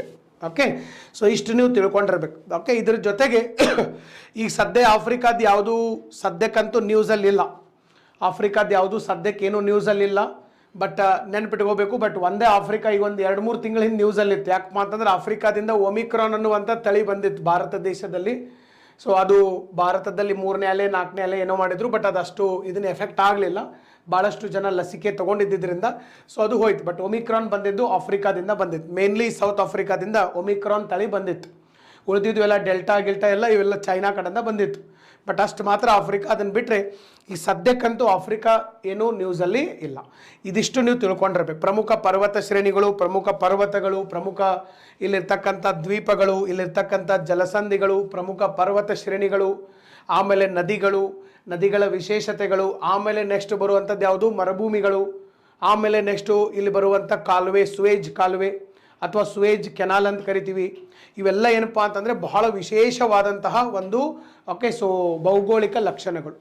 Africa ಖಂಡದಲ್ಲಿರ್ತಕ್ಕಂಥ ಭಾಳ ವಿಶೇಷವಾದಂತಹ ಭೌಗೋಳಿಕ ಲಕ್ಷಣಗಳು. ಇವನ್ನೆಲ್ಲ ನೀವೇನು ಮಾಡ್ಕೋಬೇಕಪ್ಪ ಅಂತಂದರೆ ಒಂದು ಕಡೆ ಬರೆದಿಟ್ಕೋಬೇಕು. ಡೆಫಿನೆಟ್ಲಿ ಕೇಳ್ತಾರೆ. ಮತ್ತೇನಾದರೂ ಕರೆಂಟ್ ಅಫೇರ್ಸಲ್ಲಿ ಬಂದರೆ, ಇವೇನಾದರೂ ಮತ್ತೆ ಕರೆಂಟ್ ಅಫೇರ್ಸಲ್ಲಿ ಬಂದರೆ ನಾನು ಯೂಟ್ಯೂಬ್ ಒಳಗಡೆ ಪ್ರತಿ ಒಂದು ದಿವಸ ಬಿಟ್ಟು ಒಂದು ದಿವಸ ವೀಡಿಯೋಗಳನ್ನು ಕೂಡ ಮಾಡ್ತಿರ್ತೀನಿ. ಯೂಟ್ಯೂಬ್ ಚಾನಲ್ ಒಳಗಡೆ ನಿಮಗೆ ಫ್ರೀ ಆಫ್ ಕಾಸ್ಟ್ ಆಗಿನೇ ನಿಮಗೆ ಸಾಕಷ್ಟು ವೀಡಿಯೋಗಳು ಸಿಗ್ತಿರ್ತವೆ. ಮತ್ತು ಅದರ PDF ಕೂಡ ಟೆಲಿಗ್ರಾಮಲ್ಲಿ ನಾನು ಹಾಕ್ತಾ ಇರ್ತೀನಿ, ಅಲ್ಲಿ ಕೂಡ ನೀವು ಅದನ್ನು ಕೇಳ್ಬೋದು. ಓಕೆ, ಸೊ ಇವತ್ತಿನ ಒಂದು ತರಗತಿ ಒಳಗಡೆ ನಾವು ಆಫ್ರಿಕಾ ಖಂಡದ ಕುರಿತಾಗಿ ನಾವು ನೋಡಿರುವಂಥದ್ದು, ಆಫ್ರಿಕಾ ಖಂಡದ ಕುರಿತಾಗಿ ನೋಡಿದಂಥ ಭೌಗೋಳಿಕ ಲಕ್ಷಣಗಳು ತಮಗೆ ಒಳ್ಳೆ ನಾಲೆಡ್ಜನ್ನು ಕೊಟ್ಟಿದ್ದಾವೆ ಅನ್ನೋದು ನನ್ನ ಒಂದು ಅಭಿಪ್ರಾಯ. ಸೊ ನಾಳೆ ಮತ್ತೆ ಸಂಜೆ 6 ಗಂಟೆಗೆ ನನ್ನ ಕ್ಲಾಸ್ ಇರ್ತದೆ. ಈಗ ಕಂಟಿನ್ಯೂಸ್ 3-4 ದಿವಸ, ಮುಂದಿನ 3-4 ದಿನಗಳ ಕಾಲ ಕಂಟಿನ್ಯೂಸ್ ಆಗಿ ಸಂಜೆ 6 ಗಂಟೆಗೆ ನನ್ನ ಒಂದು ತರಗತಿ ಇರ್ತದೆ. ತಪ್ಪದೆ ಹಾಜರಾಗಕ್ಕೆ ಸಾಧ್ಯ ಆಗಿರಬೇಕು. ಸೊ ಒಂದು ತರಗತಿಯನ್ನು ನೋಡಿದಂಥ ಎಲ್ಲರಿಗೂ, ತಮ್ಮ ಸಮಯವನ್ನು ಕೊಟ್ಟು ಈ ತರಗತಿಯನ್ನು ನೋಡಿದಂಥ ಎಲ್ಲರಿಗೂ ಧನ್ಯವಾದಗಳನ್ನು ಅರ್ಪಿಸ್ತಾ ಈ ಕ್ಲಾಸನ್ನು ಇಲ್ಲಿಗೆ ಮುಗಿಸ್ತಾ ಇದ್ದೀನಿ. So thank you very much. Wish you all the very best. Thank you all. Thank you.